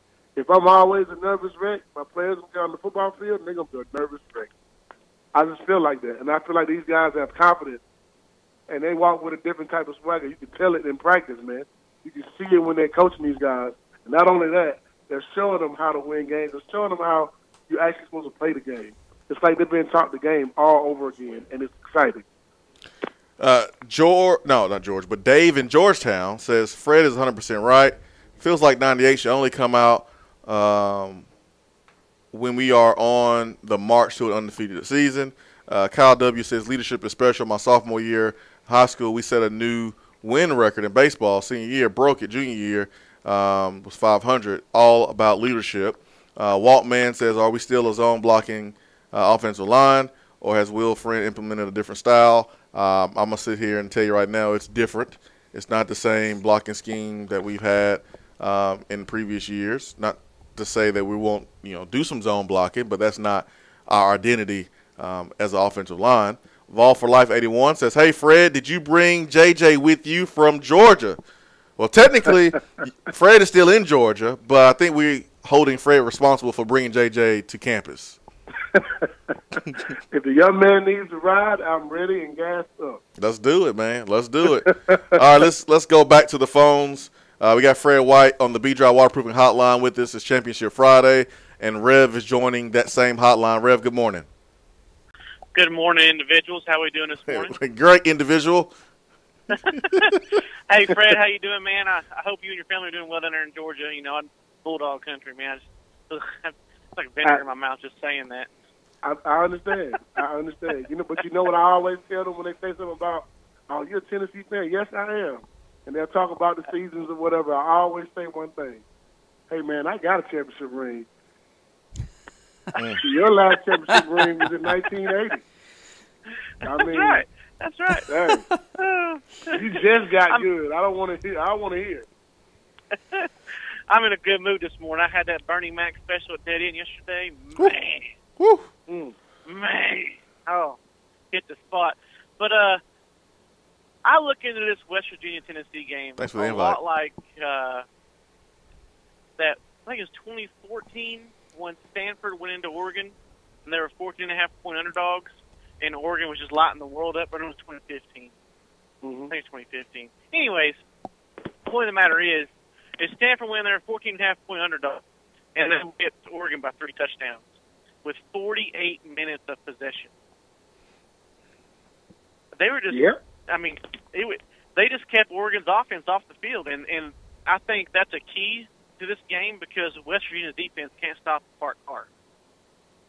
I don't think they have the size up front. They don't have the depth, definitely in the secondary, and their linebackers on a wet day is probably what Swain, 220 pounds. Yeah, on a wet day. I mean, just drenched, wearing Timberland boots, too. Timberland boots. I'm talking about the steel toe and the ones that go all the way up to your knees. Those boots, probably 225 pounds, probably. On a wet day. Just go in that game. We just, if they hit a big pass play, they're going to hit a big pass play. They're a passing offense. If we just keep them from running all over us and just play keep away, I think we'll be in good shape by the end of the game. But I don't see a buzzsaw. I don't see them coming out and just mopping the floor with us. I think this year is going to be different. It just feels different than last year. Last year I was worried. This year I'm just not worried. I'm comfortable this year for some reason. I don't know why. I hang up, listen. It's good talking to you guys. Hey, thank you, Rev. That's because it feels like 2018. Exactly. And not 98. Yeah.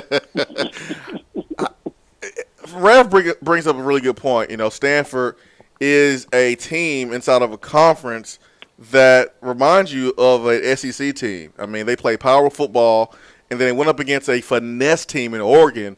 And if you just look at the two teams on paper, you can go, okay, man, Oregon speed, and they're wide open, and they have a NFL quarterback in Justin Herbert, who may be the first or second quarterback off the board this year. But I see a little bit of similarities that Tennessee is this power team from the SEC going up against the finesse, potent passing attack of Kansas State. And Tennessee will – not Kansas State, but West Virginia. Tennessee will be able to run the football, I think. For a defense, Fred, how important is it for your offense to possess the football and allow you guys on the sideline to make those adjustments and to get a breather? Very important. Very important. Regardless of how good the defense plays, at some point they get tired. And we know a couple of years ago, our football team would be in the game, and all of a sudden, third, fourth quarter, late third quarter, fourth quarter, they're done, right? Then that's called coaching, bro. It's called coaching in the fact that if you're down by 10 points, you're down by 17 points, or if you're in the game and your offense is not moving the ball, take some of the time off the clock. I remember watching last year's game, and I'm a stickler when it comes to time of possession. It's a lost art in football because everybody wants this fast-paced offense. Guess what? If you have a team that you know is just as good, if not better than you, and some of those times we had those situations, you slow the game down. You don't snap the ball with 15 seconds on the clock, and you take your defense, who's only had 45 seconds of rest, if you've only ran off 45 seconds or a minute and 15 seconds off the clock, and that's it. Now they're back on the football field. That is ridiculous. I mean, how are you expecting to win in that situation? I don't care if you could put Lawrence Taylor on your defense and Deion Grant and Al Wilson and everybody else, but if they're on the football field that much, at some point they're going to break. This is the SEC. You're playing against SEC caliber football teams, and West Virginia, of course, they can put up points in a hurry. If you take your football team, your defense, and you keep them on the field for that long, something happens. Something's going to happen. I counted last year, our defense played an entire half longer than our offense. Time possession-wise. There's no way you're going to win football games like that. No go. Nope. Fred, let me ask you this. You mentioned. Let me say this. Go ahead. No, you're good. I had somebody say to me, well, Alabama always loses time possession. You know why you can do that when you're Alabama? Because they're putting points on the board every time they get on offense. Mm-hmm. And their defense is getting right out the football field. And they're going to put their second and third team in toward the end of the game. So if you're putting up points, you can go fast. If you're not putting up points, slow the doggone game down.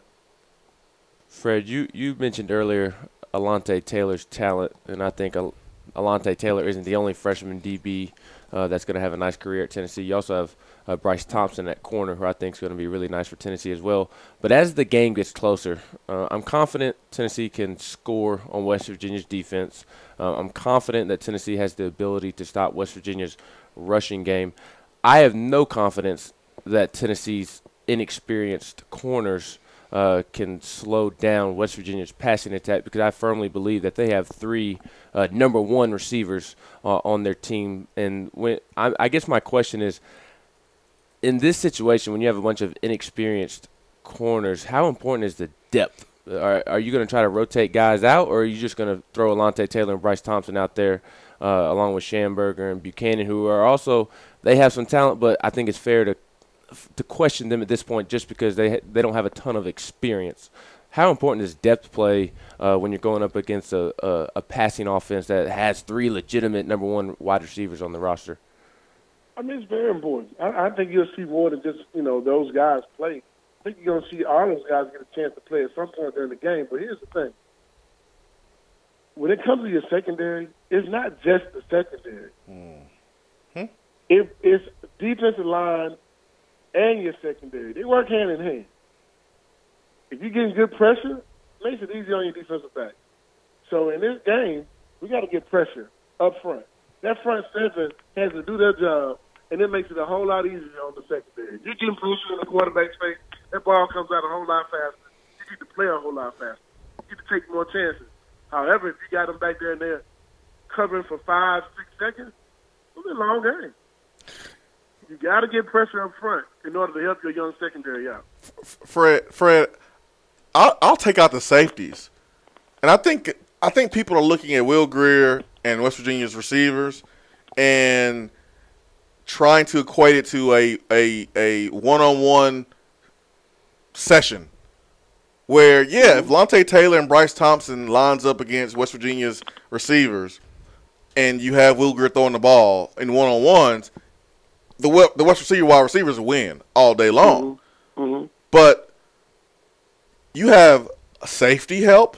You have linebacker help that can get under curl routes and get under comebacks and get under crossing routes. You have your defensive line that can put pressure on the quarterback. It's just not routes versus air or one-on-ones between the wide receiver and the corners. There's 10 other guys that out there on defense that's going to help the corners play well too. Absolutely. Here's the thing. The guy talked about earlier on the other call a few minutes ago how Stafford shut down Oregon. And it's the one thing that every team does when they play against a team out west. Auburn did it against Oregon a couple of years ago for championship. Every team that has that fast-paced offense, those type of things, you go watch their films and watch how many guys actually challenge them. Watch how many guys actually bump and run them in a game. Watch how many guys play off. And most teams play off and play that zone behind it.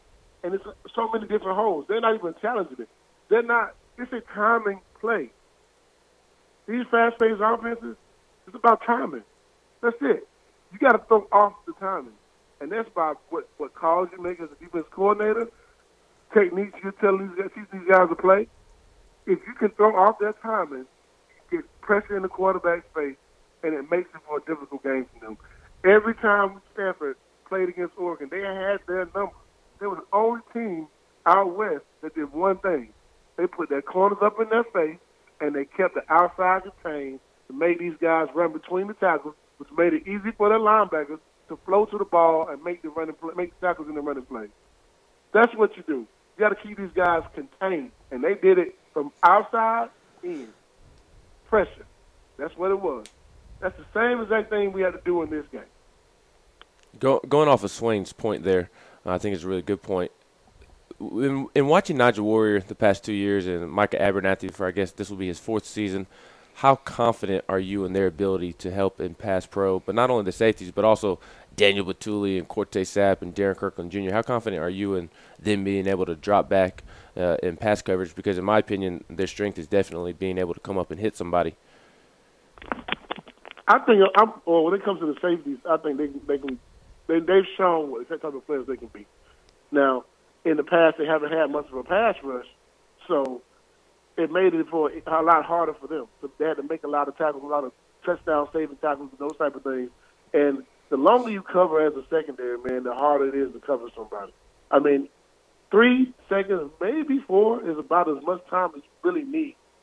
What you really have to say, okay, I have confidence these guys can cover. And after that, it takes a special human being to be able to go out there and cover for 6, 7 seconds. And a lot of times in the season last year, that's what we had to do. So when it comes to these guys here, I see our linebackers actually going to be getting a lot of pressure. Now, can they cover? I think they can. They got the speed for it, and the way that these guys are being coached is completely different type of scheme and everything. So you're looking at guys who we've seen be able to stop the run and those type of things. Yeah, they have that type of ability. They can run do those things. But that's a talent that they possess that we can also use in the passing game and also use on blitzes and those type of things. I see these guys with the talent we have and the speed that they have at linebackers being able to bring a fifth or sixth guy to add pressure to get the ball out faster. But I think having a pass rush is going to make our secondary 10 times better than what it was last year. 865-255-03. Got to take another time out here. We'll come back with Attaboy. We got to highlight some positivity out here in the world. I know some good things are happening in Fred's life. And our brother, Stir the Pearl, yes, was his name was cleared. Vindicated, baby. Yeah, his charges was dropped. I know the boys are happy about Stir the Pearl and happy for him. So we're going to highlight some more positivity out here in the world. Coming up next with Attaboy. Stay with us.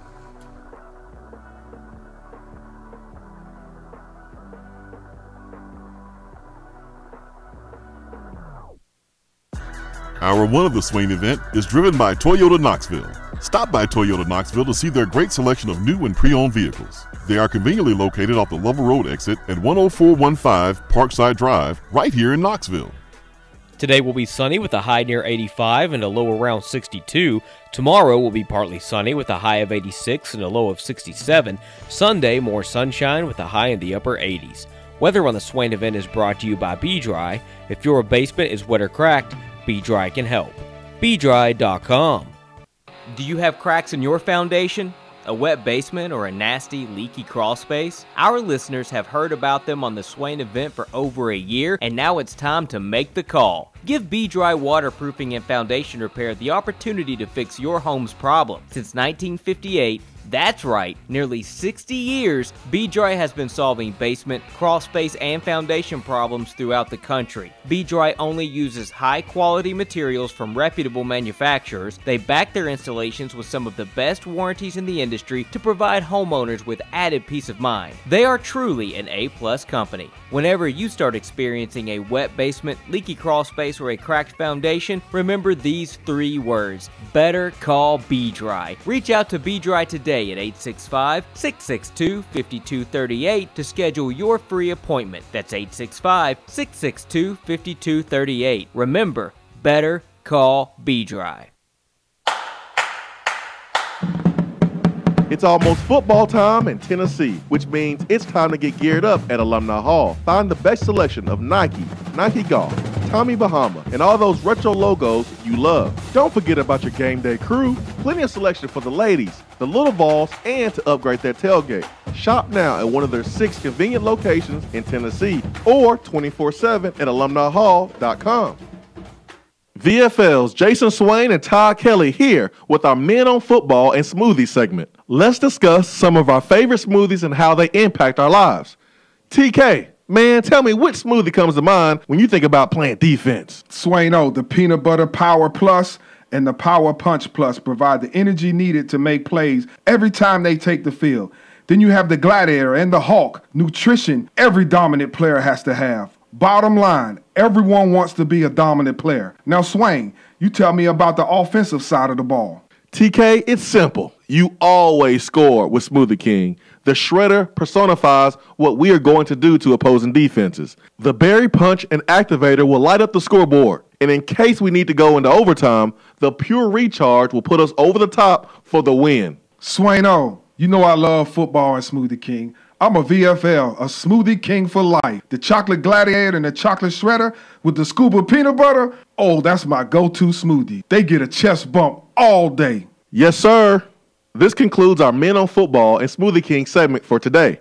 Don't forget the Sip by Sip program. Use Smoothie King as a meal replacement 5 or more times a week, and you will feel and see the difference. Smoothie King, the healthy alternative to fast food. delicious and nutritious. TK. Don't forget the peanut butter. Yeah, boy. Hey, Annie, you're the spokesperson for Toyota Knoxville, right? That's right. Why should I buy from Toyota Knoxville? Are you looking for new or used vehicles? Does it matter? No, because Toyota Knoxville has over 390 new Toyotas on the ground and over 350 pre-owned vehicles available to choose from. Okay, so big selection. And a lifetime warranty at no charge on all new and select pre-owned vehicles. A lifetime warranty. A non-factory limited lifetime powertrain warranty with unlimited miles. Plus 30 years of experience in Knoxville, not just serving our customers, serving our community. And the buying experience? Hello, it's Toyota Knoxville. Read the reviews. Talk to anybody that's been there. Okay. Where am I going? Toyota Knoxville is at I-40 and the Lover Road exit. Go to Parkside Drive. You can't miss it. Can I tell them Annie sent me? I wish you would. If you're passionate about the car you drive, come meet the people that are passionate about the way they sell at Toyota Knoxville. ToyotaKnoxville.com. Warranty good at participating dealers. I just wanted to come by and congratulate you on the great work you've been doing. I like your style. You remind me of a young me. Failure is not an option. That boy is good. Homes, remind yourself, nobody built like you. You design yourself. Attaboy. All right, it's time for Attaboy, where we highlight positivity. And Attaboy is brought to you by Premier Surgical and PremierSurgical.com. Having surgery can be scary, and having to navigate around a massive medical center can be even worse. Fortunately, there's the Premier Office-Based Surgery Center in Knoxville over on Paper Mill Drive. It offers a convenient and affordable option for surgical care. They have skilled surgeons and a friendly staff that will treat you just like family. So make sure that you go to PremierSurgeryPackages.com for more details. It's the Premier Office-Based Surgery Center, surgical expertise you can trust. We already sort of covered the Attaboy that I had for today. Trey Smith, just accolades raining down on him during this preseason. Was named yesterday to the preseason coaches picked All-SEC team. And the hype is real for that young man, and unlike so many other people, he can fully live up to that hype. Can't wait to see what he does this year. So I think the biggest attaboy with Trey Smith is the fact that he's able to receive these accolades after everything he went through in the spring. Seriously, because there was a legit possibility that he may not even have played this season, and so the fact that he was able to overcome his sickness, and now that he's being able to be recognized as some view him as the best offensive lineman in the country, is really, really neat. Absolutely. My attaboy goes to Fulton High School's Deshaun McKinney. Deshaun had basically 2 knee surgeries. Heading into his junior year, he was camping at the University of Kentucky, and he tore his ACL during the summer. And so he missed his entire junior season and had to have a second surgery because of, I think, maybe some infection there with the first surgery, and he missed his entire junior season, which is very important for kids when they're getting evaluated to go to college. And last night was his first night back from being out for an entire year. And Fulton played Central on my VLT, Rivalry Thursdays, Mark Packer and Austin Price, those guys, at Central. And Deshaun McKinney had a pick 6. Had a return for touchdown, was playing offense, was playing defense, making plays all over the field. And so just want to say attaboy to Deshaun McKinney here on the show. That's my attaboy. I saw one Fulton linebacker had a Jadeveon Clowney-like hit. Was that him? I don't know. I'll look it up. I saw the name, but I forgot the kid's name. Yeah, he was in the backfield before the running back received the football, and he popped him pretty hard. Yeah, Deshaun McKinney's number 8. And so had a return for a touchdown. Still wears a knee brace, but I know how happy he is, probably how worried he was about that knee, because these guys want to play at the next level. They want to use football to go get education. And if you're hurt, teams may not pick you up. We've seen that play out for Tennessee with a former Tennessee commit. Deshaun Page. Deshaun Page did. Okay, yeah, he's a baller. But we saw that play out for Tennessee, where Tennessee had a former commit that had a knee injury late in his career, and then he wound up going to UT Martin and didn't get those big-time offers that he wanted. So we're joined here by Fred White. It is Championship Friday. What up, Fred? I got an attaboy over here myself. I like it. I like it. What you got? This is a first-time thing that's happening down here in Georgia, down here in Atlanta. And I'm going to give my attaboy to Cam Newton. Now, I'm a Falcons fan at heart, but Cam is Atlanta, and he's done something. He has a tournament, well, not a tournament, but a football game where it's Georgia versus Alabama, high school football. He's put 3 high school teams from Georgia and 3 high school teams from Alabama together to play against each other in the first annual C1 High School Showcase. It's going to be at Lakewood Amphitheater. I'm sorry, Lakewood Stadium in Atlanta. It's got Westlake High School versus Celine Lanier, Griffin versus Clay Chalkville, and Mays versus Central Phoenix. It's the first time this ever happened. He's got this together to try to put these guys on a big scale and show them, what it's like. It's going to be on state TV here in Georgia. A lot of people will be at the games, but you're talking about some football players. If you're a coach and you're recruiting and you're an SEC coach for sure, you might want to have a person here at this football game because there's about 40 prospects between the two teams. Oh, Fred, I don't really cool. I don't know how to feel here, man, because your team is playing Griffin, Georgia. That's where you're from, Griffin High School, and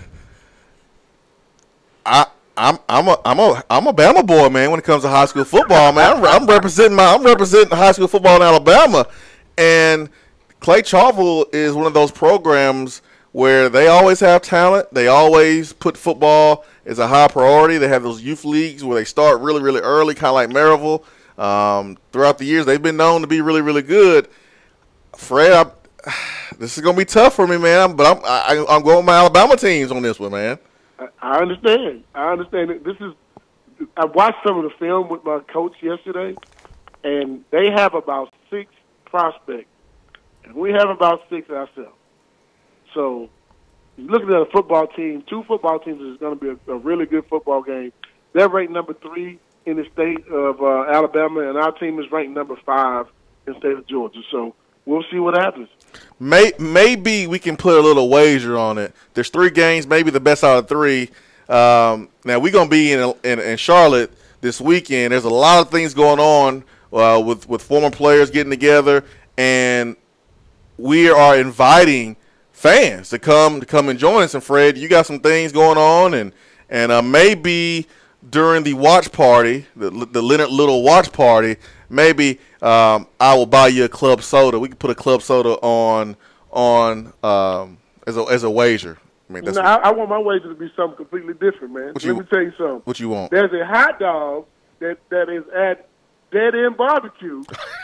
I'm wagering that. I missed that thing, man. I want my hot dog. Oh yeah, that's good stuff, man. We have to bring it back, man. They changed the specials there, but let's see. We'll see if we can make it happen just for you, Fred. If the Georgia teams get the win during the Cam Newton Classic there, that's pretty cool, man. A lot of folks make it happen, baby. I want the hot dog.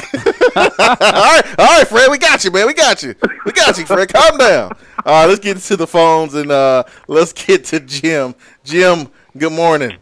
Good morning. How you doing? Put some hot sauce on Fred's hot dog. That's right, man. You can't go without that. That's for sure. We'll do it. Hey, just a couple of things. One, about fall practice. Now, I know they're tuning in on West Virginia. Are they still doing that positional, for a little bit separate, or are they going that as a whole offensive and defensive unit? Or is that going to be like a day-by-day, they're going to cover different parts of things and stuff? Well, normally, in practice, you have individual drills at the beginning. You have your special team that's mixed in, and then you start doing your team stuff, and it's not as much running around. It's not as much hitting on each other, but you're really preparing for the other team. And I know reports came out yesterday that Tennessee was going to start West Virginia prep, but I got a feeling that the West Virginia prep has already started for weeks now. I mean, this team, this coaching staff, they're well prepared. Games that are 3, 4, 5 weeks away, those games have already been broken down by the GAs and other folks. So, you're going to have a lot of first team versus scout team on offense and defense, just preparing for West Virginia and doing what they're doing and getting our guys a look so they can get used to seeing what they're going to see on next Saturday. Oh, okay. And one other thing, I know we've gone over this ad nauseum yesterday and stuff about Urban Meyer and stuff, but his wife, worked at Ohio State and everything like that. She's a nurse. She's got a master's in like psychiatric nursing, stuff like that. If she knows of anything about abuse or anything like that, most nurses, they have to turn that in to authorities and stuff, or they could put their license in jeopardy. Yes. And, he's kind of throwing her under the bus, stuff like that. But, she can be in the world of hurt for bringing this up and then not doing anything about it, going beyond just, whether she told him or not. So go ahead.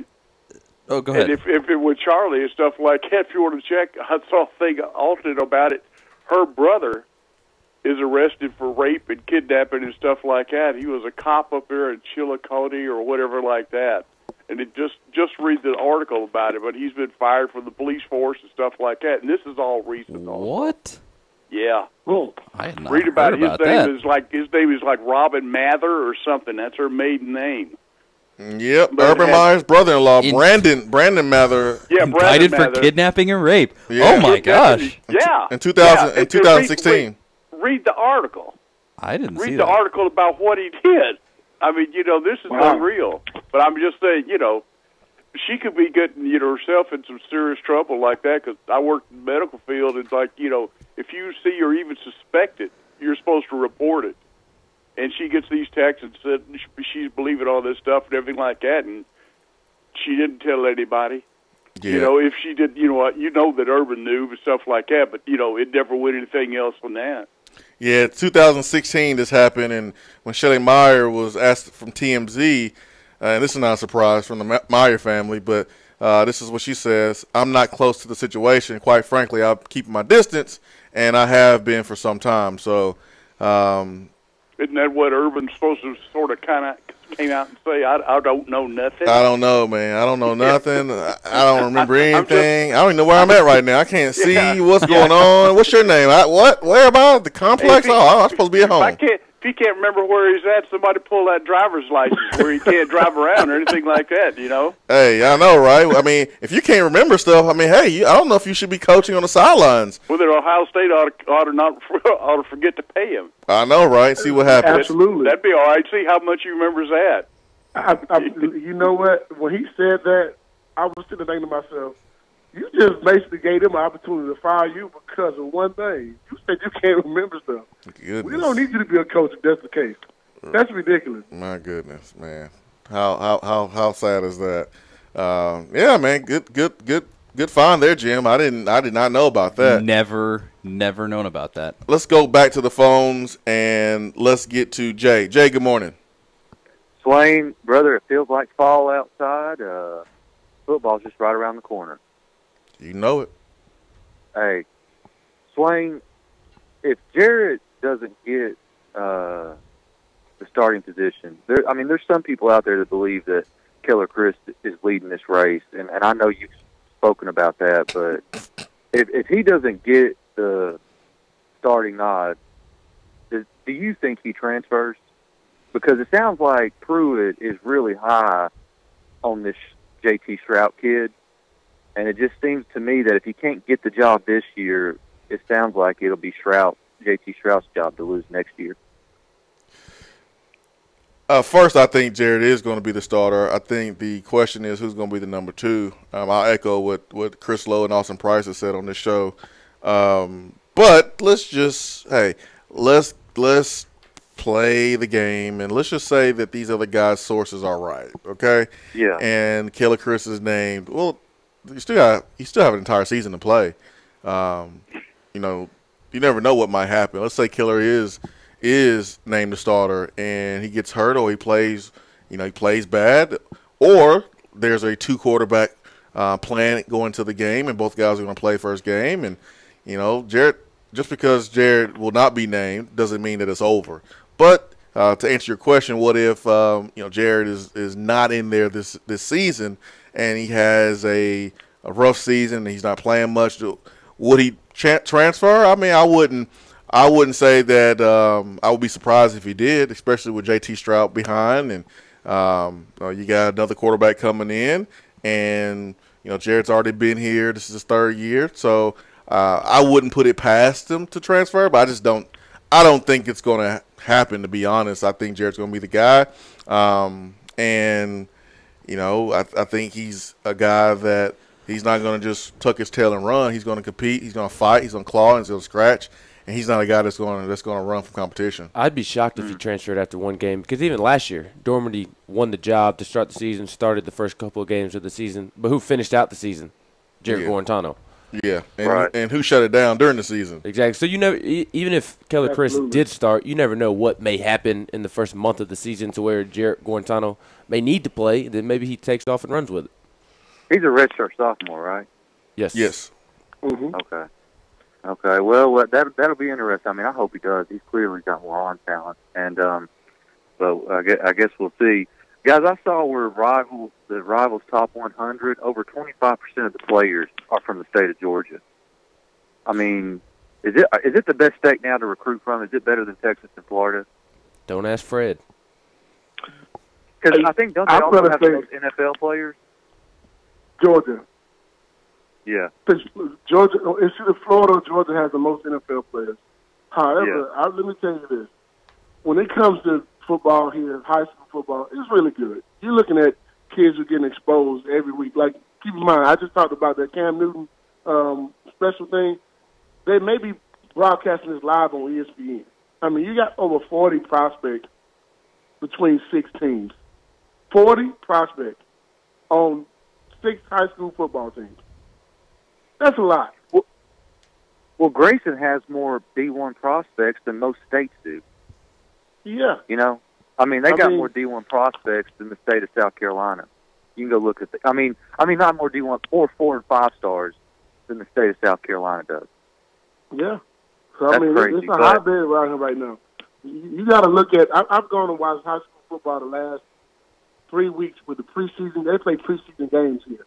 So I've gone to watch 2 weeks of preseason games, and last week I watched a high school, like 2 high school football games. Part of one and, start of another, well, the end of another one. Man, talk about some athletes on the football field. It's a hotbed just right here. And the further south you go, it's insane. I mean, I don't think he's a bad job of recruiting. However, now I will tell you this. When I say it's a hotbed of recruiting, I'm going to football games, and you see people who represent Alabama, Auburn, LSU, Mississippi State, Oklahoma State, Ohio State, Michigan, Penn State, South Carolina, Clemson, Florida State. There must be something going on when you see I've seen these coaches or people that represent these schools at these games. Well, I think Pruitt's doing a good job. That's a ton of guys recruiting in the same area. Yeah. That means they're doing a good job. I mean, they're going out to some of the top players, in my opinion. Yeah. That's a really interesting question, Jay. That's a really good question, and I appreciate the phone call, man. Hope you have a great weekend. Texas or Georgia, who you taking? Man, that's if I'm Tennessee, obviously it's Georgia because of the distance, and I mean that's Atlanta is more important. Is the most important state. I mean, the most important city. Might as well be a state. It's the most important city for Tennessee. Even their own cities in their own state.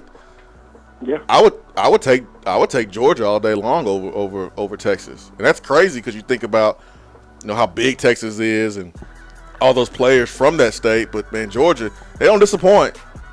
There's those players in Texas, they're good, but Georgia's woo.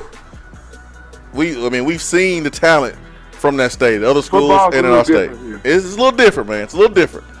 All right, we got For What coming up next. We still got Touchdown Turnover in hour number 3. We're joined by Fred White, Championship Friday, here on the Swain event, brought to you by B-Dry Waterproofing. Be right back.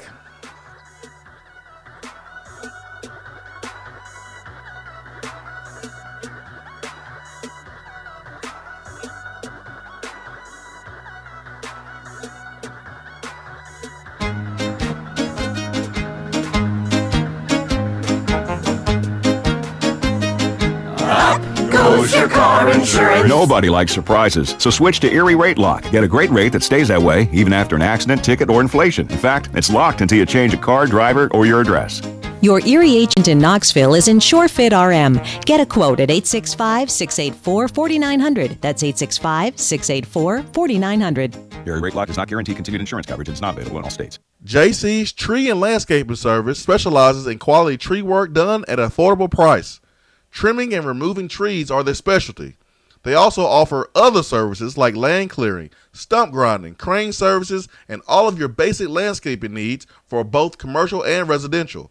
JC's will give you a free estimate and beat any written quote by a competitor to guarantee that you get the lowest price around. Don't risk your land with a fly-by-night service. JC's Tree and Landscaping is licensed and insured.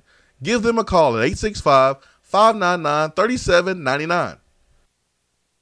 Hey, it's Jason Swain. There's a lot of people talking about testosterone, but do your homework and go to a medical provider that you trust and that specializes in testosterone. I got my levels tested at the Low T Center. Their physicians exclusively diagnose and treat men with low T. At the Low T Center, it's quick and easy. Treatment is even covered by most health insurance. Call 865-392-1388 or go to lowtcenter.com.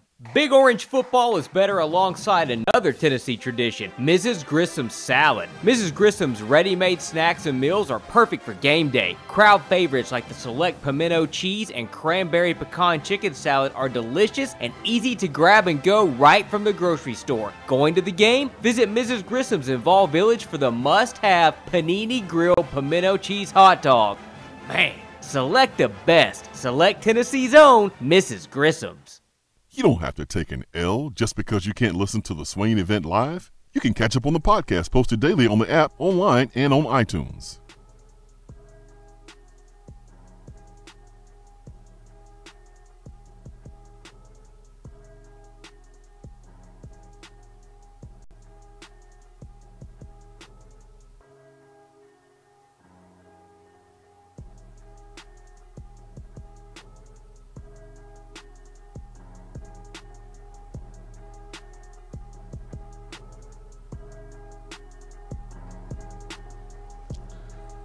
All right, Swain event.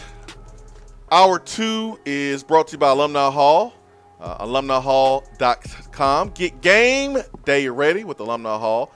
Knoxville, there's 3 locations right here, Paper Mill, Turkey Creek, and Westtown Mall. If you are in Brentwood, Bristol, and Murfreesboro, you can get in on the Orange Fun at Alumni Hall. Take that, Fred White. You don't have an Alumni Hall in Atlanta, but you can always go online and shop at Alumni Hall 24/7. And they got some fast delivery options there at Alumni Hall. Fred, do you have your orange ready for next week? Oh, no. I got a shipment going to be coming in here very soon. You do? Absolutely. You got some new orange coming from Alumni New Hall? orange is coming, baby. You know it. So next week, there is a couple different opportunities to shake the hands of guys like yourself. I know on Friday night, they're at Infused Bar in downtown Charlotte. There's a VFL meet and greet from 6 p.m. to 10 p.m. And guys like yourself are going to be there. Al Wilson, Leonard Little, Mercedes Hamilton, Troy Fleming, George Kidd, Jeff Coleman. A lot of studs going to be there, man. Some big time guys. Goodrich will be there as well. Deion Grant will be there as well. It's gonna be a nice event, man. And then on Saturday, what is going on Saturday that you are involved with too? We have a game watch party. So for people who don't have tickets or can't make it to the game, but they want to be in the city, come join us. We'll be watching the game. And we're going to do, of course, pregame stuff and tailgate there.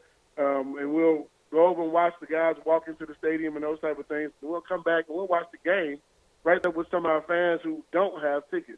So if you can't get tickets to the game, don't worry about it. Come on and hang out with us. We'll be there, and a lot of our guys will be there watching the game as well.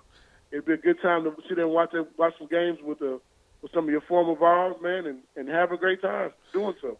And that place that will hold the watch party, It's called Firehouse Bar and Lounge, and that is on West Carson Boulevard, 320 West Carson Boulevard. The place is called Firehouse Bar and Lounge. And so when Leonard said he was going to be a good host, man, he wasn't lying, man. He's hosting a meet and greet, and now he's hosting a watch party that Saturday, man. That's woo. Exactly. It's going to be fun, man. And here's the thing. Last year when we played in Atlanta, was it last year? Yeah, played in Atlanta. Yep. Yeah, last year we played in Atlanta. We were going to go to the game, and this is what happened. This is the honest truth what happened. If whoever I gave my tickets to and Leonard gave his tickets to, if you are listening, confirm this story. We were tailgating, and there was a guy that said, I've never been to a game, but I've always watched on TV. We gave our tickets to these fans that came to Atlanta and was wanting to hang out, and they got a chance to come tailgate with us. And they were saying that they'd never been to a UT game, but they've been fans for years. They've always been to the city, but they've never actually gone into the game. So we gave our tickets away, and we actually watched it with, Jamal Lewis had a tailgate in his office, and we just kind of said, you know what, we'll just stay here and watch the game with our guys, and we'll give you the tickets, because we've been to several games, So we gave our tickets away, and we sat there and we watched the game with Jamal Lewis and Al, and a lot of guys came by to watch the games with us. Deion Grant, Dwayne Givers came down. Like, a lot of guys came to Atlanta, and we all just said, you know what, we'll watch the game together. Some guys went and came back at halftime to, hang out with us and watch at the office there. So it was like a watch party. It kind of gave us an idea for everything going forward. For the first game of the season, we'll have a watch party. And, of course, we're going to catch games throughout the year. But this gives us a chance to all be together, watch the game together, and just have a good time with whoever wants to come out and join us. I'm looking at the description of this event, and it says Mr. 305 Entertainment presents this event, and hosted by former Tennessee player alum Leonard Little and a host of other players. Tennessee apparel is suggested but not mandatory. Let me just tell you. It's kind of like when off-season workouts are optional. Yeah. Let me just tell you something right now. Tennessee apparel is mandatory. All right, it is mandatory. And it says absolutely. It says that discounted entry if you are wearing Tennessee apparel. So there you go. Tennessee apparel is mandatory. Yeah. They will have also. There'll be a lot of Tennessee special drinks as well. When it comes to like your libations, they have Tennessee Jack, like the Jack and Jack Daniels will be basically a sponsor for the party. Ooh. So any Jack specials, they got a lot of Jack specials going on. They know we drink a lot of Jack in Tennessee. Why do we even need tickets? I don't even want tickets now. Now, the real quick, will there be Yak and Henny? Would Shannon Sharp be pleased? And the miles, huh? And the miles. Gotta have the miles. They'll probably be somewhere in the room. I'm pretty sure. Gotta have the miles, man. Gotta have the miles. So I don't even know if I even want tickets. I don't even want tickets. If someone gave them to me, I probably would do what you did last year, Fred, and give them away. I hang out with you and Leonard and Al and Deion Grant, those boys, man. I would trade tickets every day of the week for that moment. I had somebody say to me, it doesn't make sense for guys to come into town all that way from wherever they're coming from and not go to the game. Oh, yeah, it does. And you know what I said to him? I said, you know what? I'd much rather watch the game with my teammates and my boys. Like, Jason, when we watch a game together, it's a different experience, right? It is. It's because we're talking about the same things. We see some of the same stuff. If I miss something, you can catch me up on it. Like, it's a different thing when you're watching. It's like watching it from the sideline, bro. That's what it's like. It's like us standing on the sideline watching the game together. You know what I'm saying? Like, it takes you back to that locker room. It takes you back to just being around your boys, man, and watching the game with them. It's a whole different experience. So, yeah, I'll give that up to be with my boys and watch the game. Fred, I know you watched the show on Swain Event TV on Facebook Live, and I saw where I want to put him out there, but I'm going to because it's for a good reason. But Stir the Pearl has just joined the program as a viewer on Facebook. I hope Sterling ain't working where he's supposed to be on Facebook or anything. Sorry, my bad. But Fred, I know you're on the line here, and Sterl is watching, listening. Man, anything you want to say to Sterl, Fred? Man, listen, when that stuff came out, I want him to know one thing. Every guy that I knew and every guy that I talked to that played ball at UT knew that was not someone right. And we knew it would be another story coming out that he'd be vindicated. Because man of character, when you talk about a man of character, ever since the first day I met him till today, a man of character. And every last person that I know is the same exact thing. Every guy in Atlanta was pulling for you. Every guy that I know that played at UT was pulling for you because we knew that ain't sterile. Something had to happen. Something had to happen, and we knew that. So, man, I just want you to know, bro, we all look at you as a leader, as a man of character, just an overall good guy. So I know how you feel, man, about us, and we feel the same about you, bro. We love you, man. Good stuff, man. Good stuff, Fred. Appreciate that. 865-255-03 here on the Swain event. Hour 2 brought to you by Alumni Hall. They will get your game day ready. Go online at alumnihall.com. Follow them on their social media sites at Alumni Hall UT, Twitter, Facebook, and Instagram. Najee Warrior has some really good comments. Man, Najee Warrior gets me fired up about some Tennessee football because Najee Warrior is talking about getting the money bag. I like it, Ben. You have some of Najeel's quotes pulled up. Fred, I want to get your take on what Najee had to say yesterday. So, Ben, what did Najee say? I don't have Nigel's money bag quote pulled up exactly. So if Charlie wants to pull that one Okay. up, I have some other Najee Warrior quotes pulled up Okay. on what positions he could play in Jeremy Pruitt's secondary. He says that I can play whatever position need to be played. As long as he need me, I got him. I got my boy. I can do whatever. And then he also was asked on whether the new defensive coaches are good teachers. Najee Warrior said no. They're excellent teachers. So Najee Warrior with some high praise for his coaches and has already seems like fallen in love with Jeremy Pruitt. He was so complimentary of Pruitt, and just it seemed like he was so ready to take that teaching, and that's extremely encouraging for a guy with as much upside as Najee Warrior has. I got this money bags quote right here, and then we can get your take on it, Fred. He said you don't have to get the ball out as a defensive player. He said you don't get the ball out as a defensive player, you don't make no money. We want to make some money. We want to make the big bucks later on when we go off in the draft. We want to be great. That's what he said. Yeah, I like that. Yeah, and that is true. I mean, you look at as a defensive back, it's about getting the ball. It's about turnovers. It's about changing possessions. Those type of things. If you can go out there and you can get the ball back for your offense via fumble calls and recovery or interception, that makes a difference. And the NFL, they will come calling because of it. Those type of things help you get drafted higher. However, I want to say that, like, I want to compliment him in just saying, believing in what his coaches are talking to him about. You got one of the best secondary coaches. He's been one of the best defensive coordinators for a while, too. God knows what he's doing. And you have 3 amazing coaches sitting right there to help you try to learn how to be what you want to be. The option is right now, you either take the coaching or not take it. It sounds like to me that he's taking it. And if he's doing so, I think the other guys are too. He's one of the leaders in the secondary. So I look forward to those guys getting out there and taking care of business. Fred, everybody keeps saying that they're weak link. Watch. They're going to show them proof different. Fred White, Championship Friday here on the Swain event. Fred, thank you so much for your time. We got to run. Hour 3 is coming up. Be right back.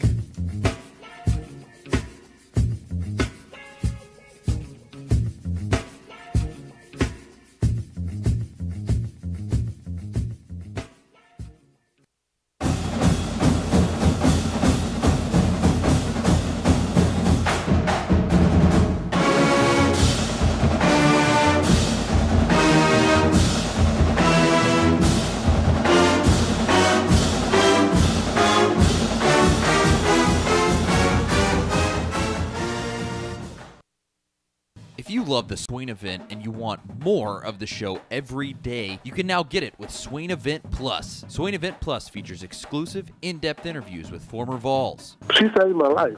I probably would have never made the college, man. I looked at him and said, Coach, no disrespect.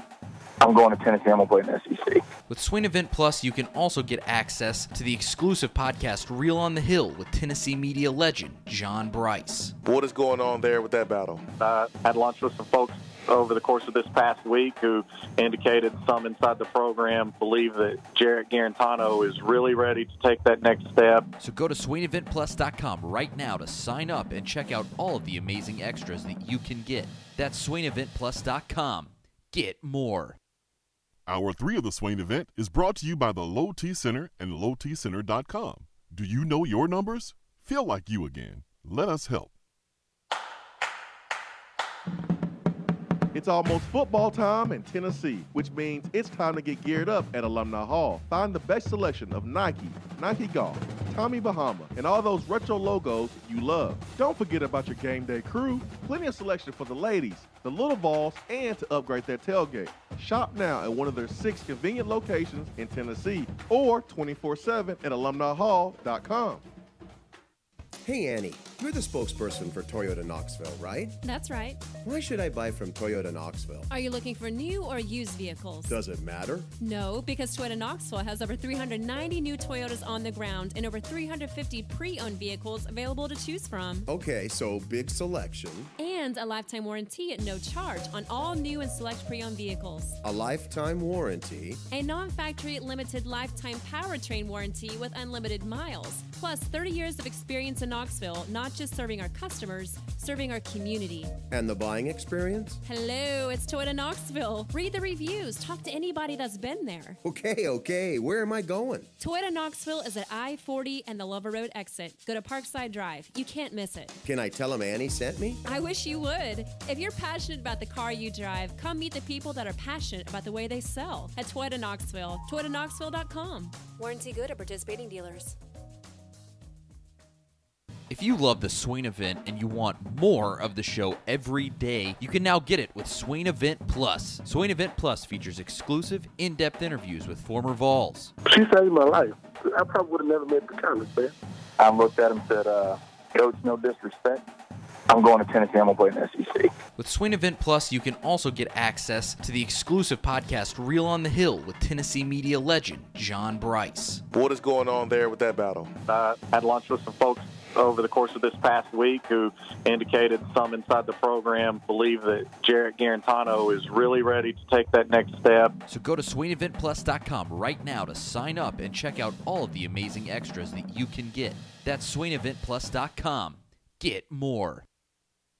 All right, team, listen up. It's tailgating time again in Tennessee. But most importantly, team, you're going to need to refi that tailgate and the truck it's attached to with a refinanced auto loan with Alcoa 10 Federal Credit Union with their Got That promotion. They'll give you up to $500 for your debt. Are you serious, Coach? That's right, Johnny. Alcoa 10 will pay you up to $500 for your debt. Now, let's get out there and spread the word. Say it with me. Alcoa 10, Alcoa 10, Alcoa 10. ATFCU is an equal housing lender.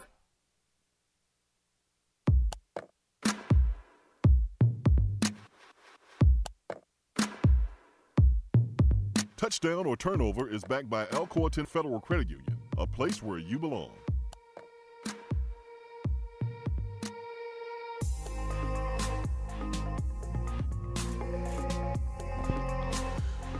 Touchdown Turnover backed by Alcoa 10 Federal Credit Union, a place where you belong. Better rates and better service. ATFCU.com. Najee Warrior talked about getting the money back. He was asked about the defensive staff emphasis on creating turnovers, and that's where his comments came up about getting that money. Coach, if you don't get the ball out as a defensive player, you don't make no money. When you see that football, it's a money bag. We need it. Touchdown turnover, Najee Warrior either forces a turnover or recovers a fumble. He's a part of a turnover. Recovery, interception. Does Najee Warrior get himself a turnover against West Virginia, touchdown or turnover. I'll say touchdown, and I kind of mentioned it in one of my questions earlier to Fred, is that while I'm scared of West Virginia's passing game, I'm confident that Tennessee can stop the run. They're not particularly well at running the football. They tend to, the running backs tend to bounce the run outside of where it's designated to go. They don't like to run in between the tackles, and the first time something looks bad, they love to try to bounce it outside and go east and west instead of north and south. And their backs are a little smaller backs. They have one kid that's pretty bulky. He's kind of like a bowling ball, Martrell Petway. But Nigel is going to come down and lay the thunder on somebody, on one of these poor little running backs that they have. And I think he's just absolutely going to dislodge the football.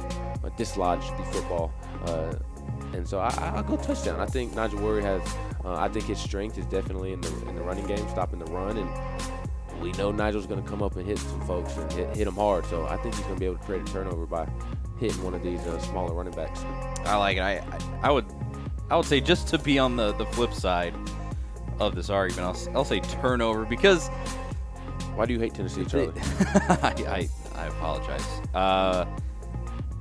Just the odds are that Tennessee will get a turnover, but the odds are not great that it will be Nigel Warrior. But could he do it? Absolutely. He's hungry. He wants to go out. He wants to hit somebody. He wants to be a ball hawk. He wants to be that dude. And he's clearly, he clearly has an aggressive attitude about it. And so, could he do it? Absolutely. Chances are that he won't. So I'll say turnover, but I mean, Lord knows I'm excited to see him hit somebody. That's what I want to see, and just see his potential fully realized under a coach like Jeremy Pruitt. It's an exciting prospect. Nigel was a player that, watching him last year, he was always trying to pull up the football in a crowd. And at some point, you're going to get one out. The question is, will he do it against West Virginia? I think Nigel will do it this season. I think he will rip at enough running backs or enough receivers, tight ends, quarterbacks that have the ball that he will get it out. But the question today is, will he do it against West Virginia? I'll say touchdown. I'll say that he is involved with a turnover, either as an interception or a fumble recovery or creating a fumble. I know West Virginia came out a little bit flat against Kansas State, and the receivers did not secure the football. And I don't know what West Virginia team we're going to see next Saturday, but I know there's always a possibility to strip at the ball when you have running backs, held up. When they're held up and their progress is stopped, before that whistle blows, make sure you get in there and strip the ball. Make sure the tackle is secure, but create those turnovers. Get that money bag, as Nigel Warrior called it yesterday. Secure the bag. Secure the bag. 865-255-03. I read something very, very discouraging during the break, and we are very, very relieved and happy for Stir the Pearl being a former Vol and having his name cleared, because we know what type of guy Sterl is.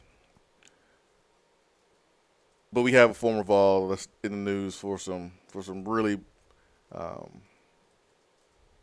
ugly reasons. It's to be quite frank, it's kind of disgraceful. It's disappointing.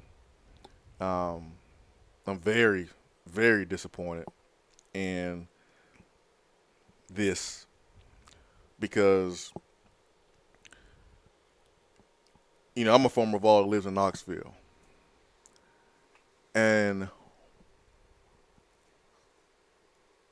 I've had to claw and scratch to create an opportunity for myself with doing, this show.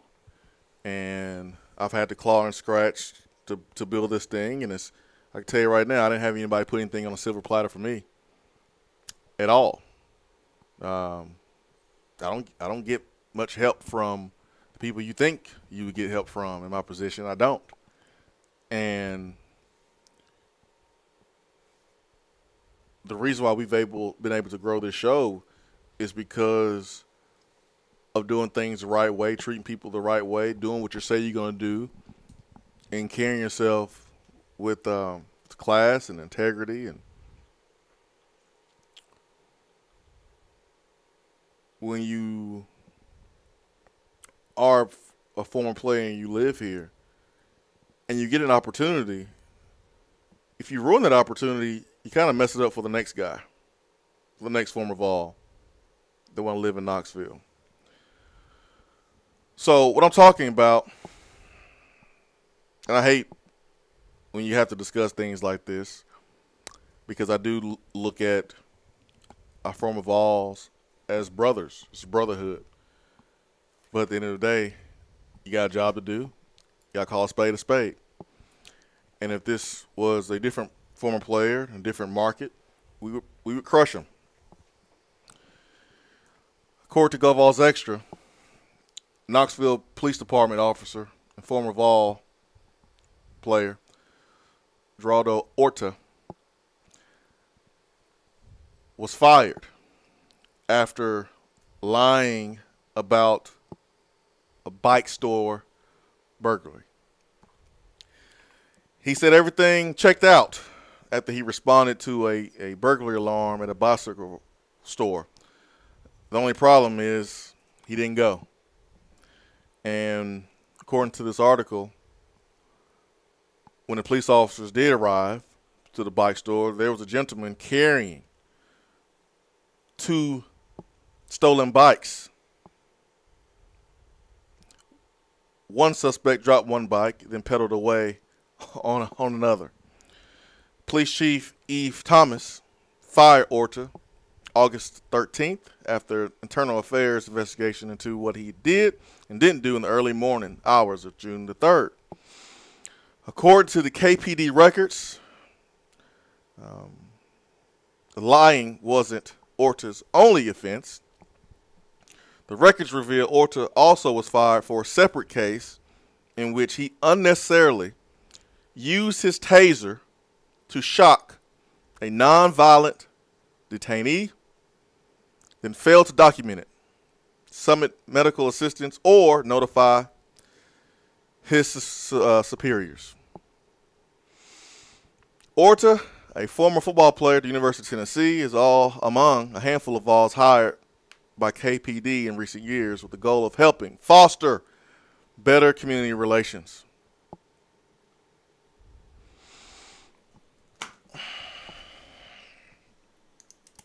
It's so disappointing because from a national standpoint, we do need to pay more attention to our community and our police relations. And there's efforts taking place to try to improve that. And Knoxville hasn't had any problems in that department. When you look at the news, national news, you look on social media, and you see examples of excessive force being executed. And there's good stories all over the place of police officers. There's also some bad apples, and we need to make sure we expose the bad apples and get those bad apples out of there so we don't have people losing their lives and being treated unfairly. I'm just so disappointed because you're basically ruining it for the next guy. And for some reason yesterday I was sitting at the table, and I know around this time of the season I start thinking about my former roommate, my best friend, Daniel Brooks, that on the 13th of September it would be 3 years where he died in a car accident. And he worked for the police department a little bit, worked in jails, and then went to serve our country. And he passed away in a car accident. And it's just disappointing that that this is going down. You got a job to do. Just because you played Tennessee doesn't mean anything. You don't get a pass. That probably was the reason why you got that job or the door was open. And don't ruin an opportunity. People make mistakes. We're human. But it's discouraging, man. It really is. I'm really embarrassed. I'm upset, to be honest. Because what about the next former Vol that graduates, doesn't go to the league, and he's trying out for the police department? Are they going to say, well, we can't hire football players anymore because they think they don't have to follow the rules because they're Tennessee, because they had everything handed to them while they were playing. They're not ready to be held accountable. When you get that badge, that's a responsibility. You got a responsibility. And you're probably hired to, and it says it in the article, to improve relations in the community. When you go into a black neighborhood, it's encouraging to see someone that looks like you, because maybe you'll understand. Maybe you won't go in with some type of preconceived notion, and you go in frightened. You go in already on edge, and it's good to have someone that understands what it's like on the other side wearing that badge. And I don't know if that opportunity is going to be available for the next guy. Disappointing. It really is. What's also unfortunate, unrelated from him being a former player, is that with him being hired, I'm sure he was hired over hundreds and hundreds and hundreds of potential officers coming out of the police academy. Yeah, maybe. Maybe he earned it. Maybe he beat him out. I'm just saying maybe he did. Maybe he got that edge because of, his, that power to you. You just never know. Yeah, that wasn't my point. Wasn't I know. He got hired I'm just putting it out there for those that may hear something and automatically assume. So he may have gotten the edge because he was a Tennessee football player, or he may not have. We don't know. So just want to put that out there. Not saying that's what you said or didn't say, but I want to make sure that the message is not twisted and heard wrong.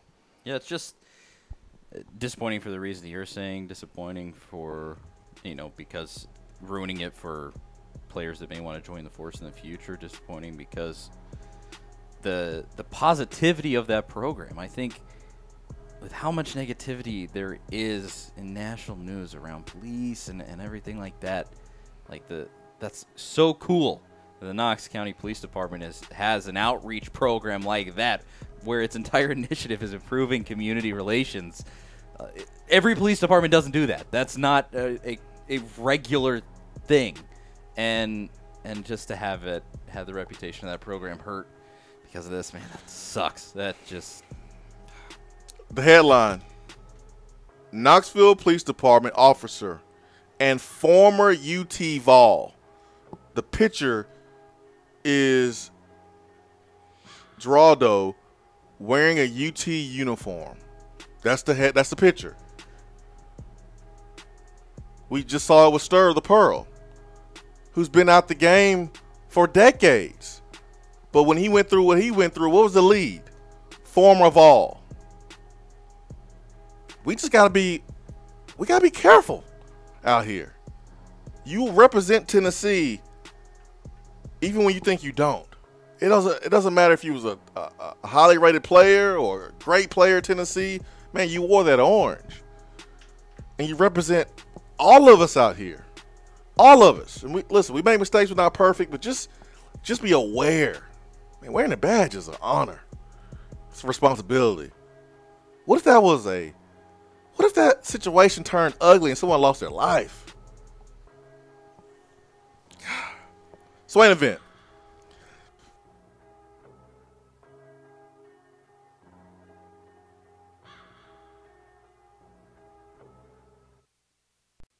Top 100 barbecue restaurant Dead End Barbecue has a new slew of daily specials. Enjoy a different special meal every day, like the Chipotle chicken salad, the chicken tender sandwich, or the kitchen sink burrito filled with brisket, pulled pork, and chicken, not to mention queso, jalapenos, and more. It's called the kitchen sink for a reason. Dead End isn't stopping at your plate, though. Be sure to check out their new summer drink offerings, including the Big Orange Crush, My Clementine, or the Tequila Squirt. There is always something new at Dead End Barbecue. Located off of Sutherland Avenue, Dead End Barbecue.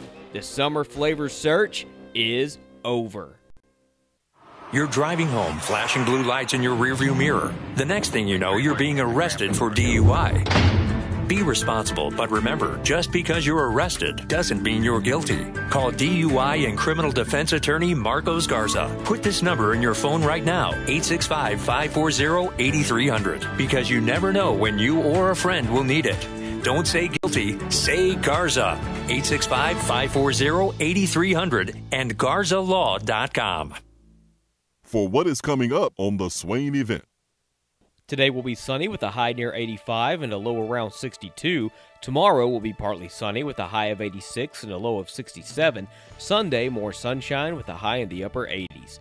Weather on the Swain event is brought to you by B-Dry. If your basement is wet or cracked, B-Dry can help. BDry.com. Do you have cracks in your foundation? A wet basement, or a nasty, leaky crawl space? Our listeners have heard about them on the Swain event for over a year, and now it's time to make the call. Give B-Dry Waterproofing and Foundation Repair the opportunity to fix your home's problem. Since 1958, that's right, nearly 60 years, B-Dry has been solving basement, crawl space, and foundation problems throughout the country. B-Dry only uses high-quality materials from reputable manufacturers. They back their installations with some of the best warranties in the industry to provide homeowners with added peace of mind. They are truly an A-plus company. Whenever you start experiencing a wet basement, leaky crawl space, or a cracked foundation, remember these 3 words: better call B-Dry. Reach out to B-Dry today at 865-662-5238 to schedule your free appointment. That's 865-662-5238. Remember, better call B-Dry.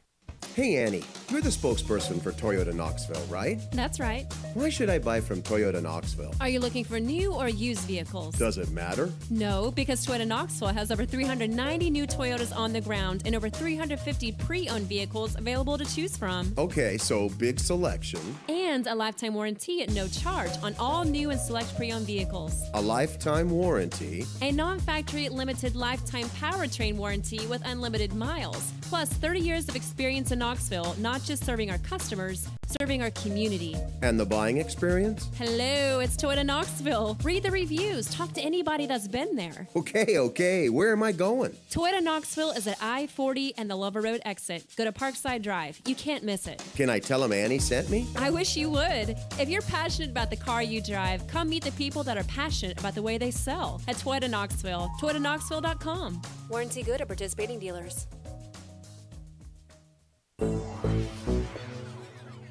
We have all made the mistake of dropping or breaking our smartphones. See? But did you know that you can have it repaired for a fraction of the cost that it takes to replace it? Well, you can, because iDrop is the area's leading mobile repair store, home of the 1 hour or less phone repair, 1 year parts warranty, and #1 customer service. Broken screens, cracked cameras, charging ports, batteries, you break it, we'll fix it. If you didn't break your phone, protect it with one of our leading accessories such as LifeProof, OtterBox, UAG, Incipico, Caseology, and Spec. Visit our West Hills location at 7115 Kingston Pike between Office Depot and Hardee's, or call 865-888-9740 and speak with our trained technicians to see how we can get your phone working today.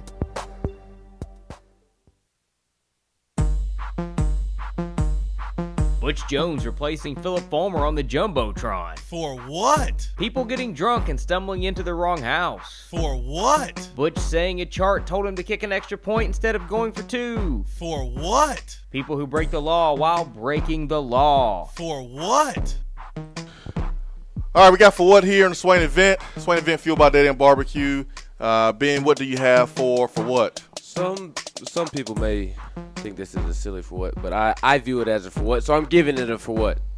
Tiger Woods and Phil Mickelson are playing Thanksgiving weekend one-on-one in Las Vegas. And Charlie, you may know this. Is it a 4-round match or is it just a one-day one 18-hole round match. I believe it's just a one-off. Okay, and Yep. it's Thanksgiving weekend, and this is not the for what. I think this is awesome. Tiger Woods versus Phil Mickelson playing for $10 million. I want to say that they're donating it to charity. Not completely sure on that. I hope that they are. 'Cause I think It's for charity in some sense, I do know.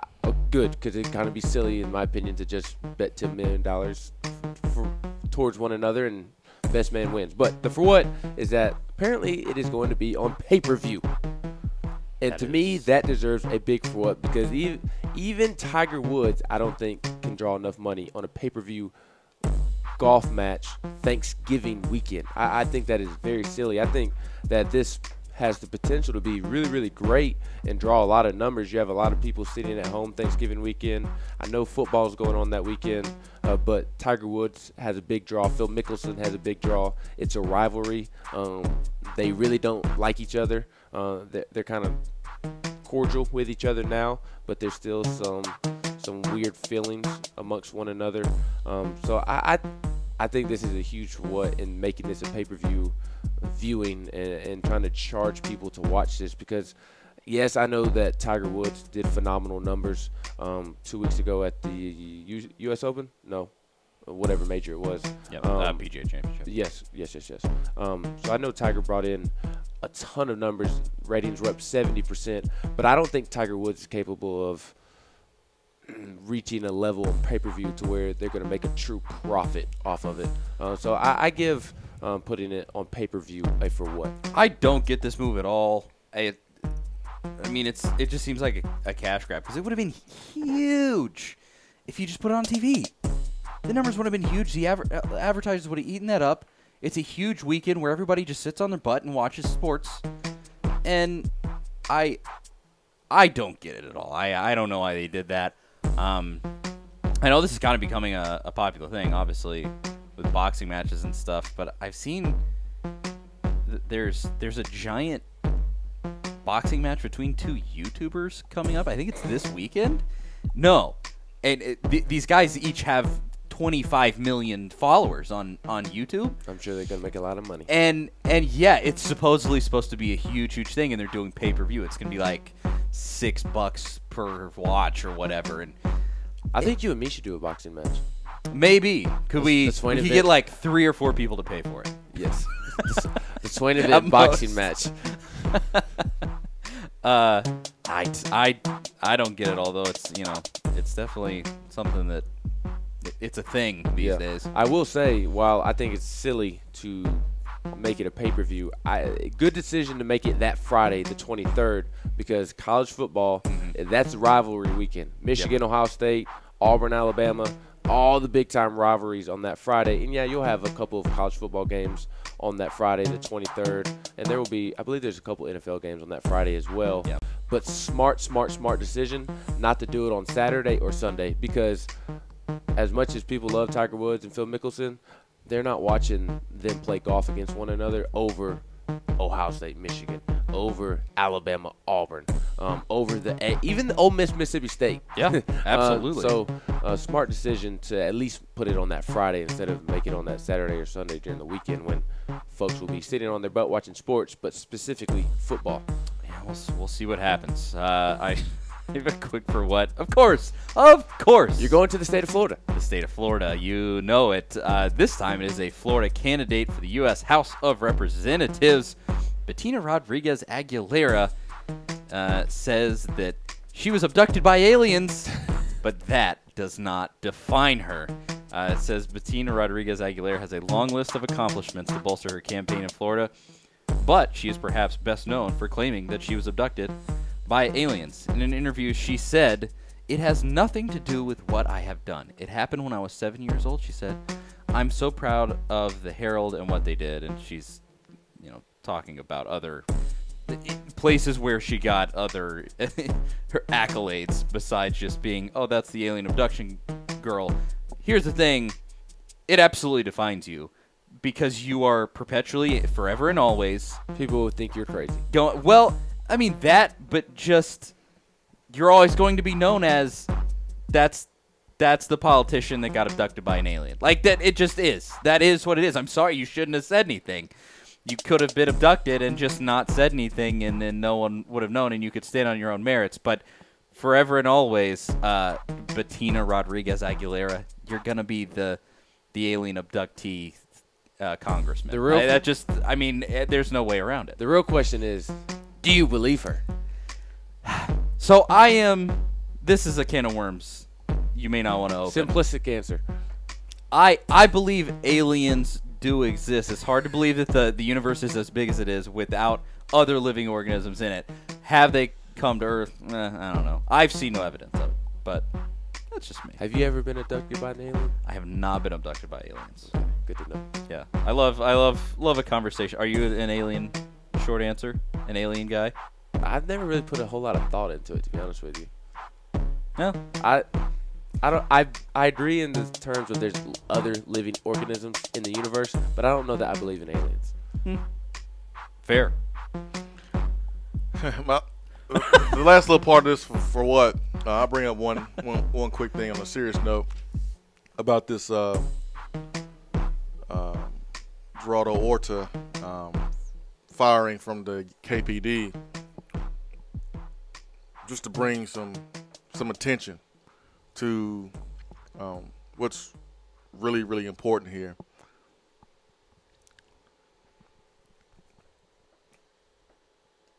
Orta was also fired for a separate case in which he unnecessarily used his taser to shock a non-violent detainee, then failed to document it, summon medical assistance, or notify his supervisors.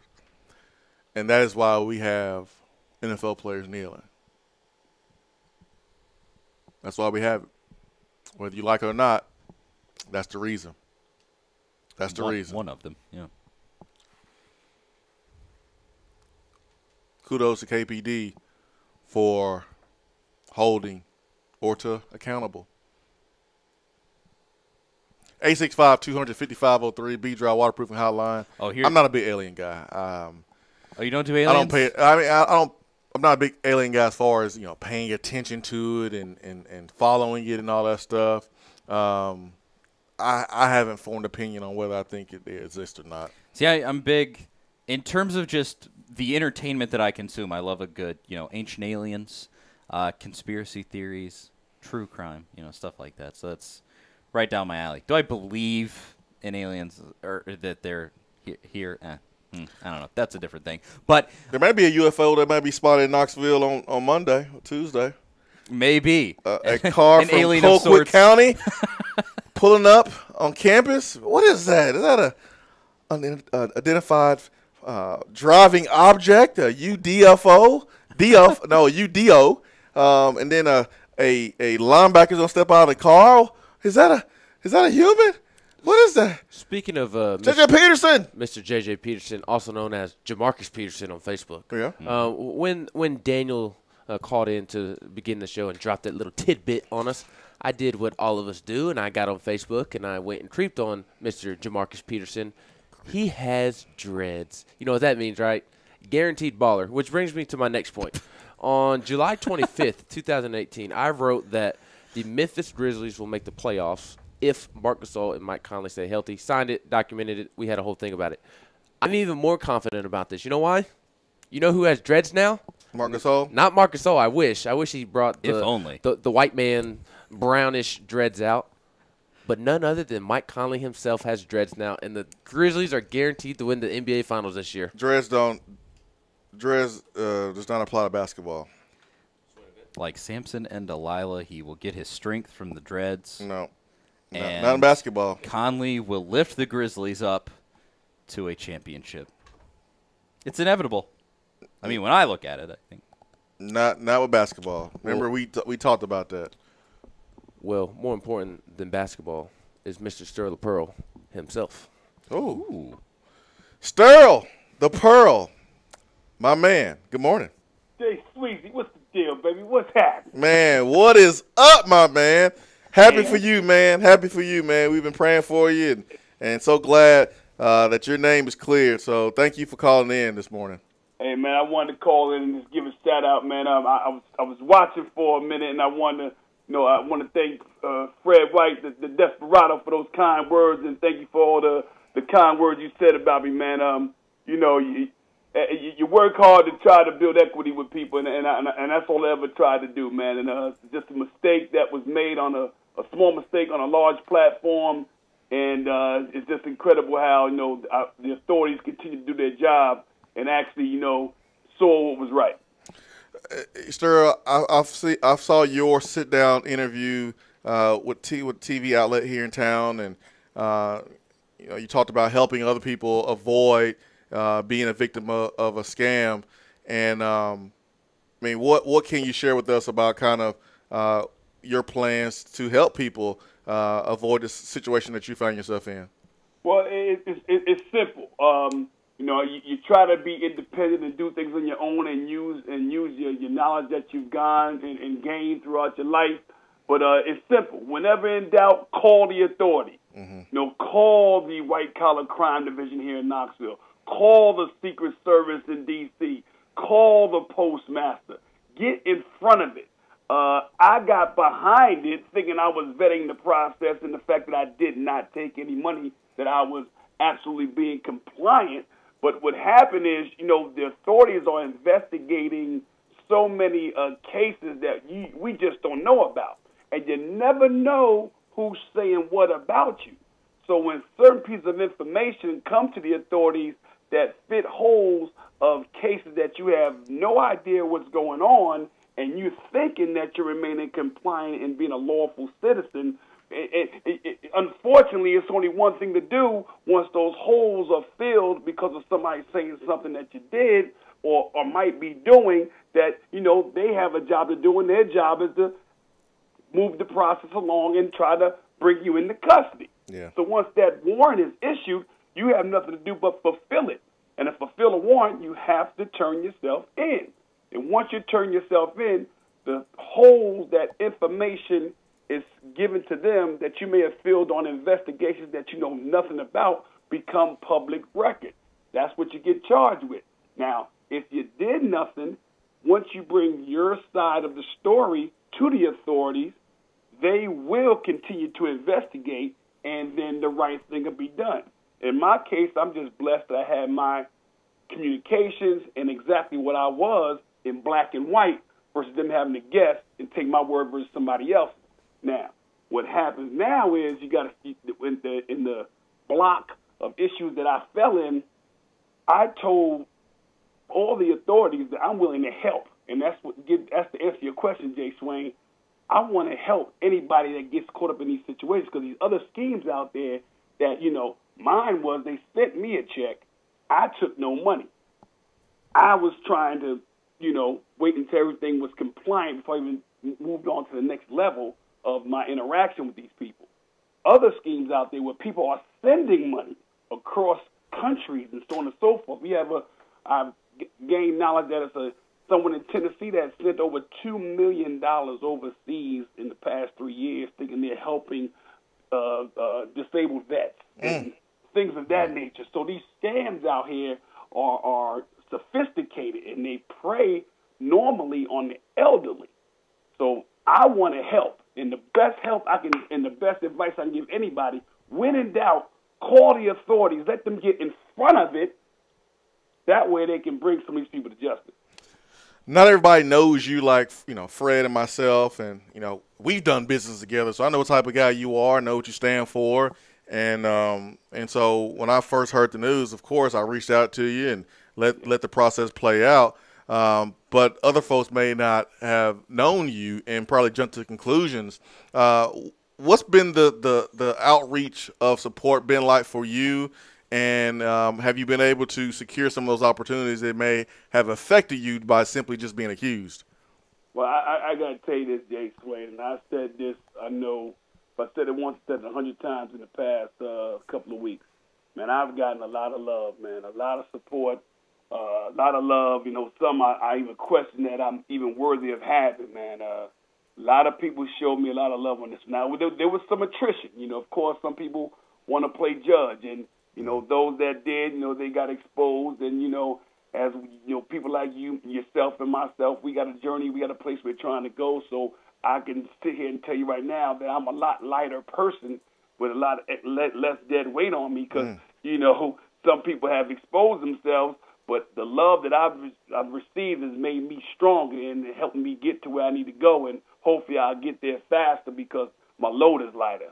And as far as the opportunities I missed, hey, man, some people, you get in a situation like this, and, things have to happen to protect their greater good. So, I've been fired from opportunities, fired from some speaking opportunities, fired from some DJ gigs, but that's all right. The ones that I understood their plight, they did make a phone call. Others, became judged and judged me prior to Monday, and I understand that, but, now I understand you.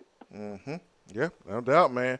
Well, Sterling, I ain't gonna try to hold you hostage here on the show, man. I just, I saw you kind of pop on Facebook Live, and we had Fred on, and Fred's a guy that lived here in Knoxville, and so knows you, and just wanted to get his take, and I'm glad that he was able to share what he was able to share, and you get a chance to hear it. So, Ster, I appreciate you for calling us up, man, and kind of sharing your experiences with us, because they are a ton of scams out here. I got someone close to me that was a victim of that as well and got put in the same situation. And so that's why when you went through that stuff, I was kind of like, hey, all right, guys, let's kind of pump the brakes, because you may think that you know this type of situation, or there's no way that someone could be innocent in this matter. But I had someone close to me that was a victim just like you, Sterl.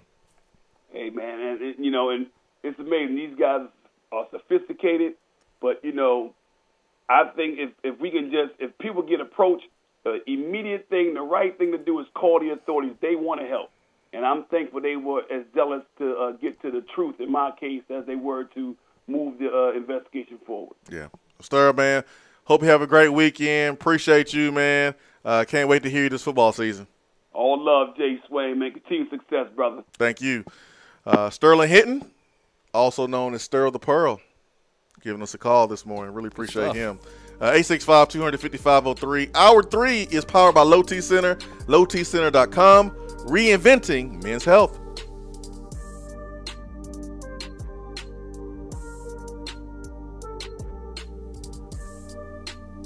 Hour 3 of the Swain event is brought to you by the Low T Center and lowtcenter.com. Do you know your numbers? Feel like you again. Let us help.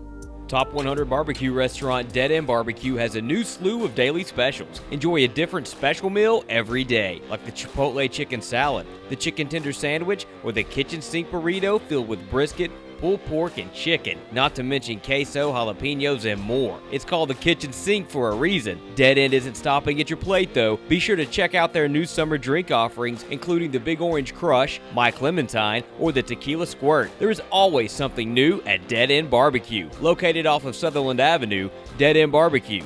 The summer flavor search is over.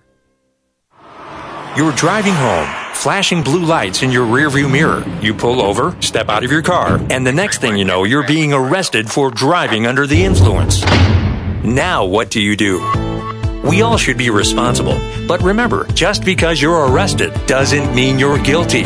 Call criminal defense and DUI attorney Marcos Garza at 865-540-8300. The investigative teams at the Garza Law Firm know the justice system inside and out.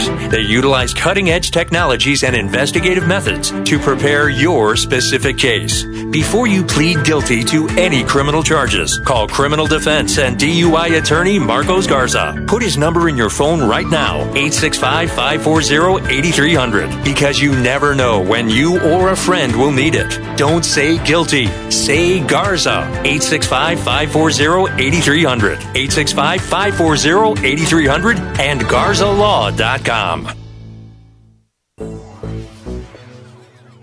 We have all made the mistake of dropping or breaking our smartphones. See? But did you know that you can have it repaired for a fraction of the cost that it takes to replace it?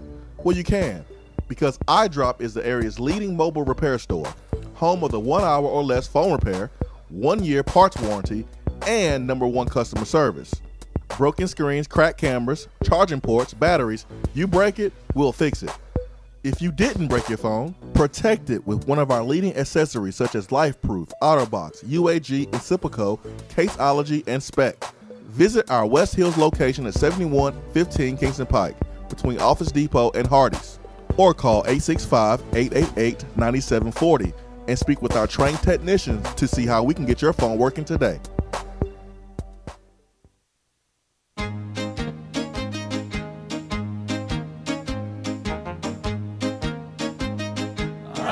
Goes your car insurance. Nobody likes surprises, so switch to Erie Rate Lock. Get a great rate that stays that way even after an accident, ticket, or inflation. In fact, it's locked until you change a car, driver, or your address.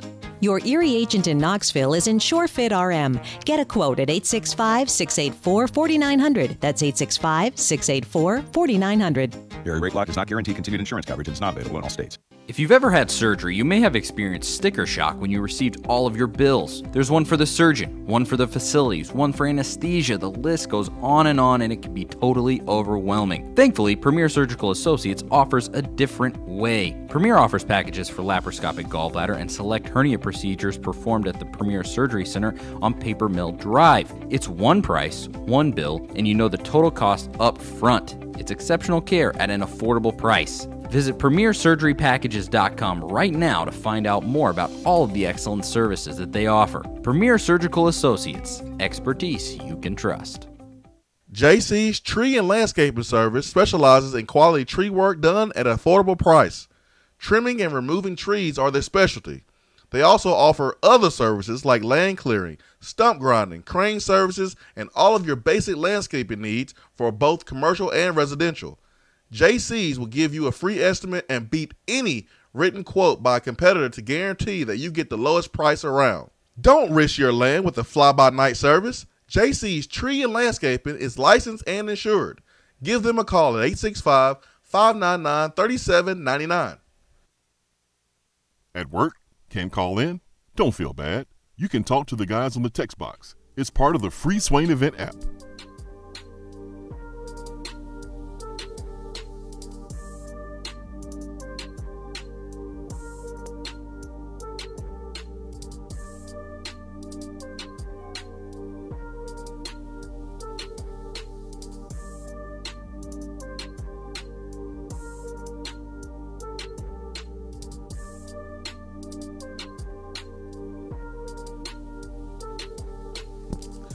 Going to the on-air text box that's on your free Swain Event app. Al Wilson for Heisman. Al Wilson for Heisman. Al Wilson for Heisman says, VFL, thanks for having him on. We'll not turn our back on the VFL. Good man. He is righteous. The man is righteous.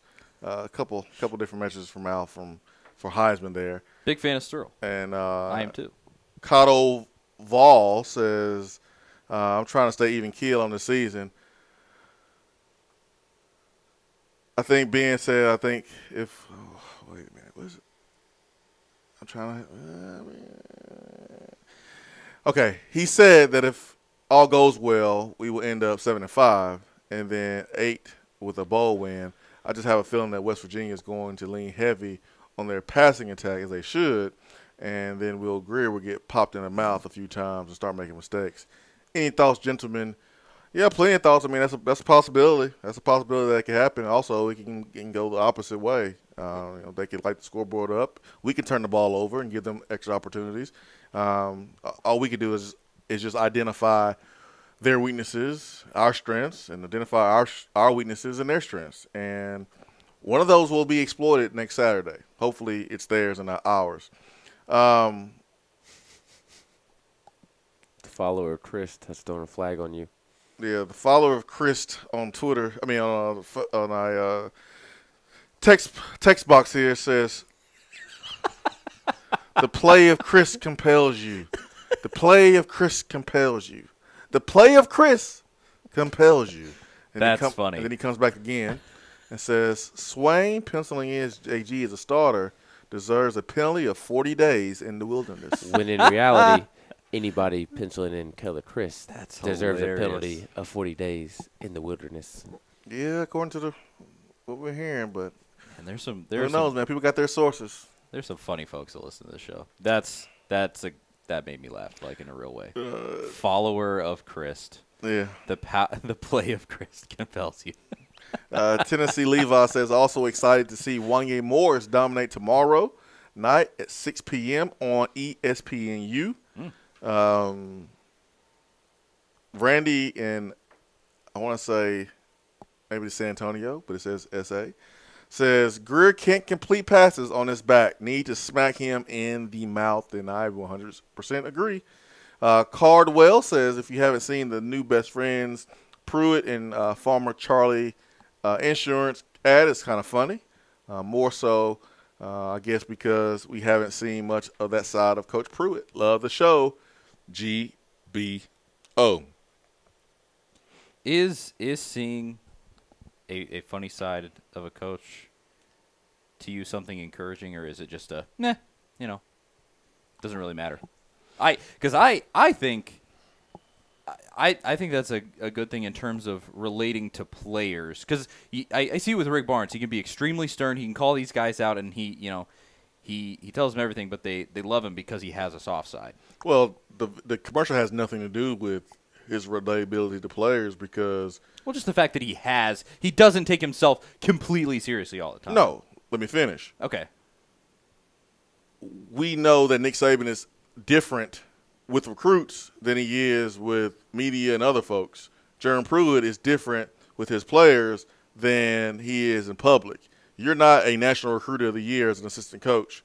You do not move from a high school football coach or a PE teacher to a head coach of 12 years if you don't have a personality, if you don't build good relationships. And so all the commercial did was make the public see that he does have a sense of humor, that he is, a little bit more than just a football coach. Those players already knew that about him.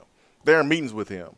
Some of these freshmen have been recruited by him already. So they already see a different side of Pruitt than what the general public sees on a daily basis. All that commercial did was say, okay, here's Pruitt, a side that you didn't know. The Casey Pruitt article that was floating around yesterday, if I had to pull it up, I would give credit to what credit's due, because I don't need any tweets. Leave us News Sentinel. What's the News Sentinel? Yep.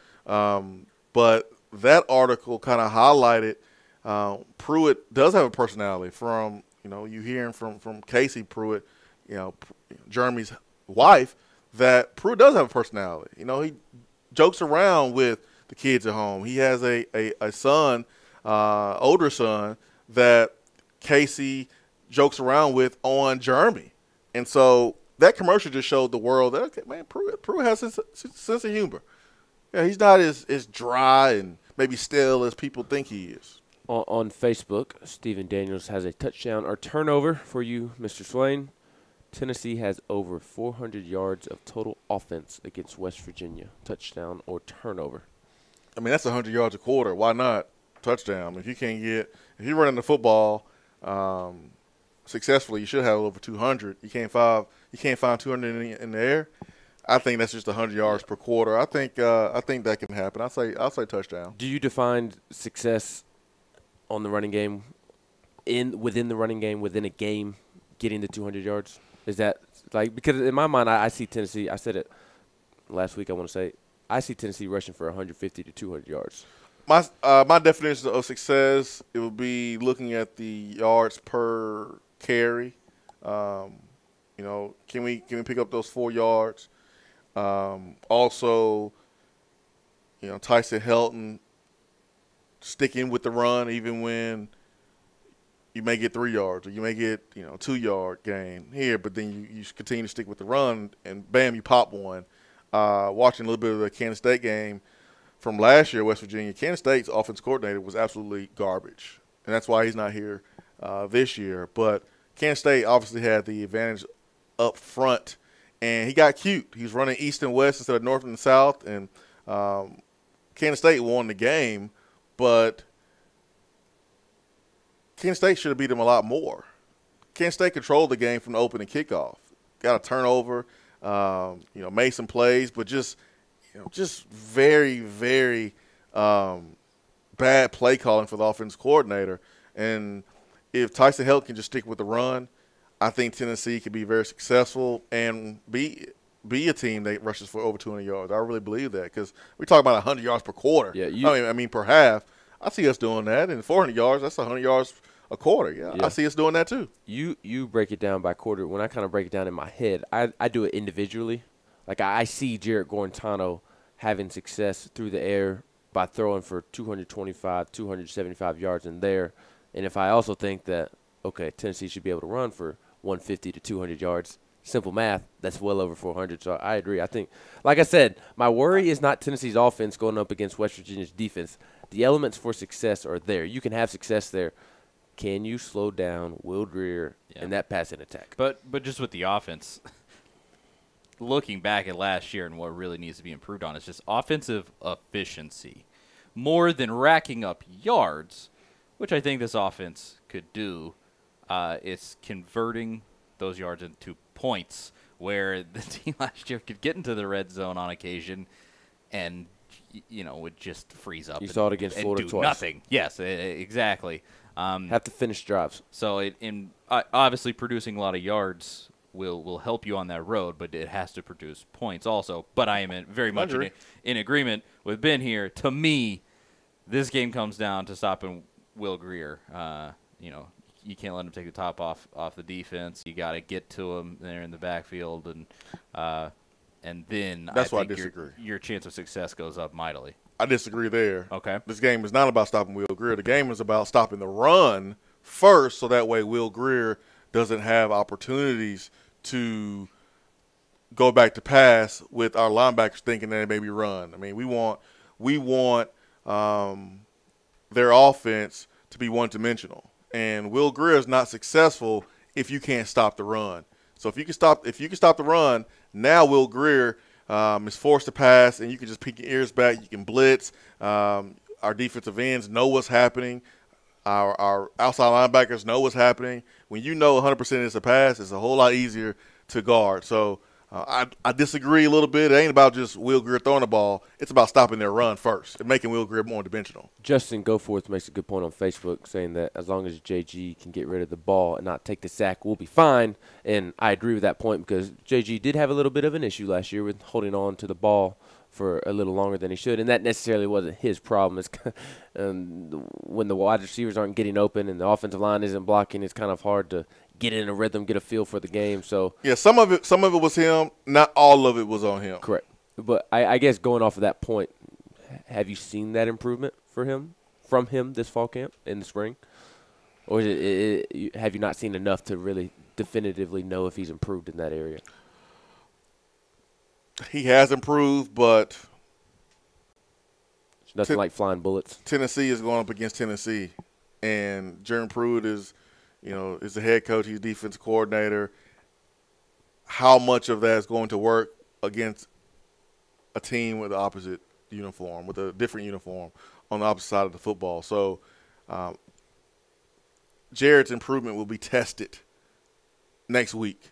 Will he get rid of the football in enough time? Will the quarterback allow him to get rid of the football? What do we see in the first 15 or 20 scripted plays? Do we see quick passes from Jarrett?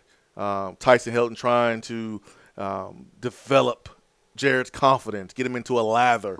Do we see a deep pass early where the ball hits the ground and now you're like, oh, my gosh, then we're behind the sticks? Or do we see running the ball as an approach to start the game, and then you have a play-action rollout to try to get Jarrett a run-pass option? If it's not there, you run. So a lot of different ways that Tyson Helton can approach this game with the first 15 to 20 plays that are normally scripted by offense coordinators around the country.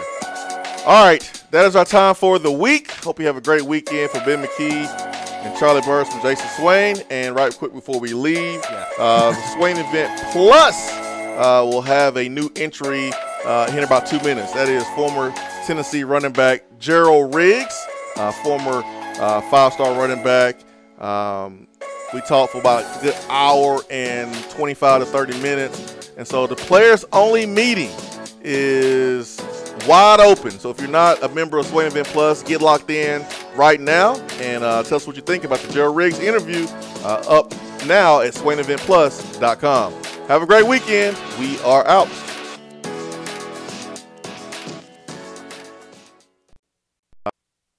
Hour 3 of the Swain event is brought to you by the Low T Center and lowtcenter.com. Do you know your numbers? Feel like you again. Let us help.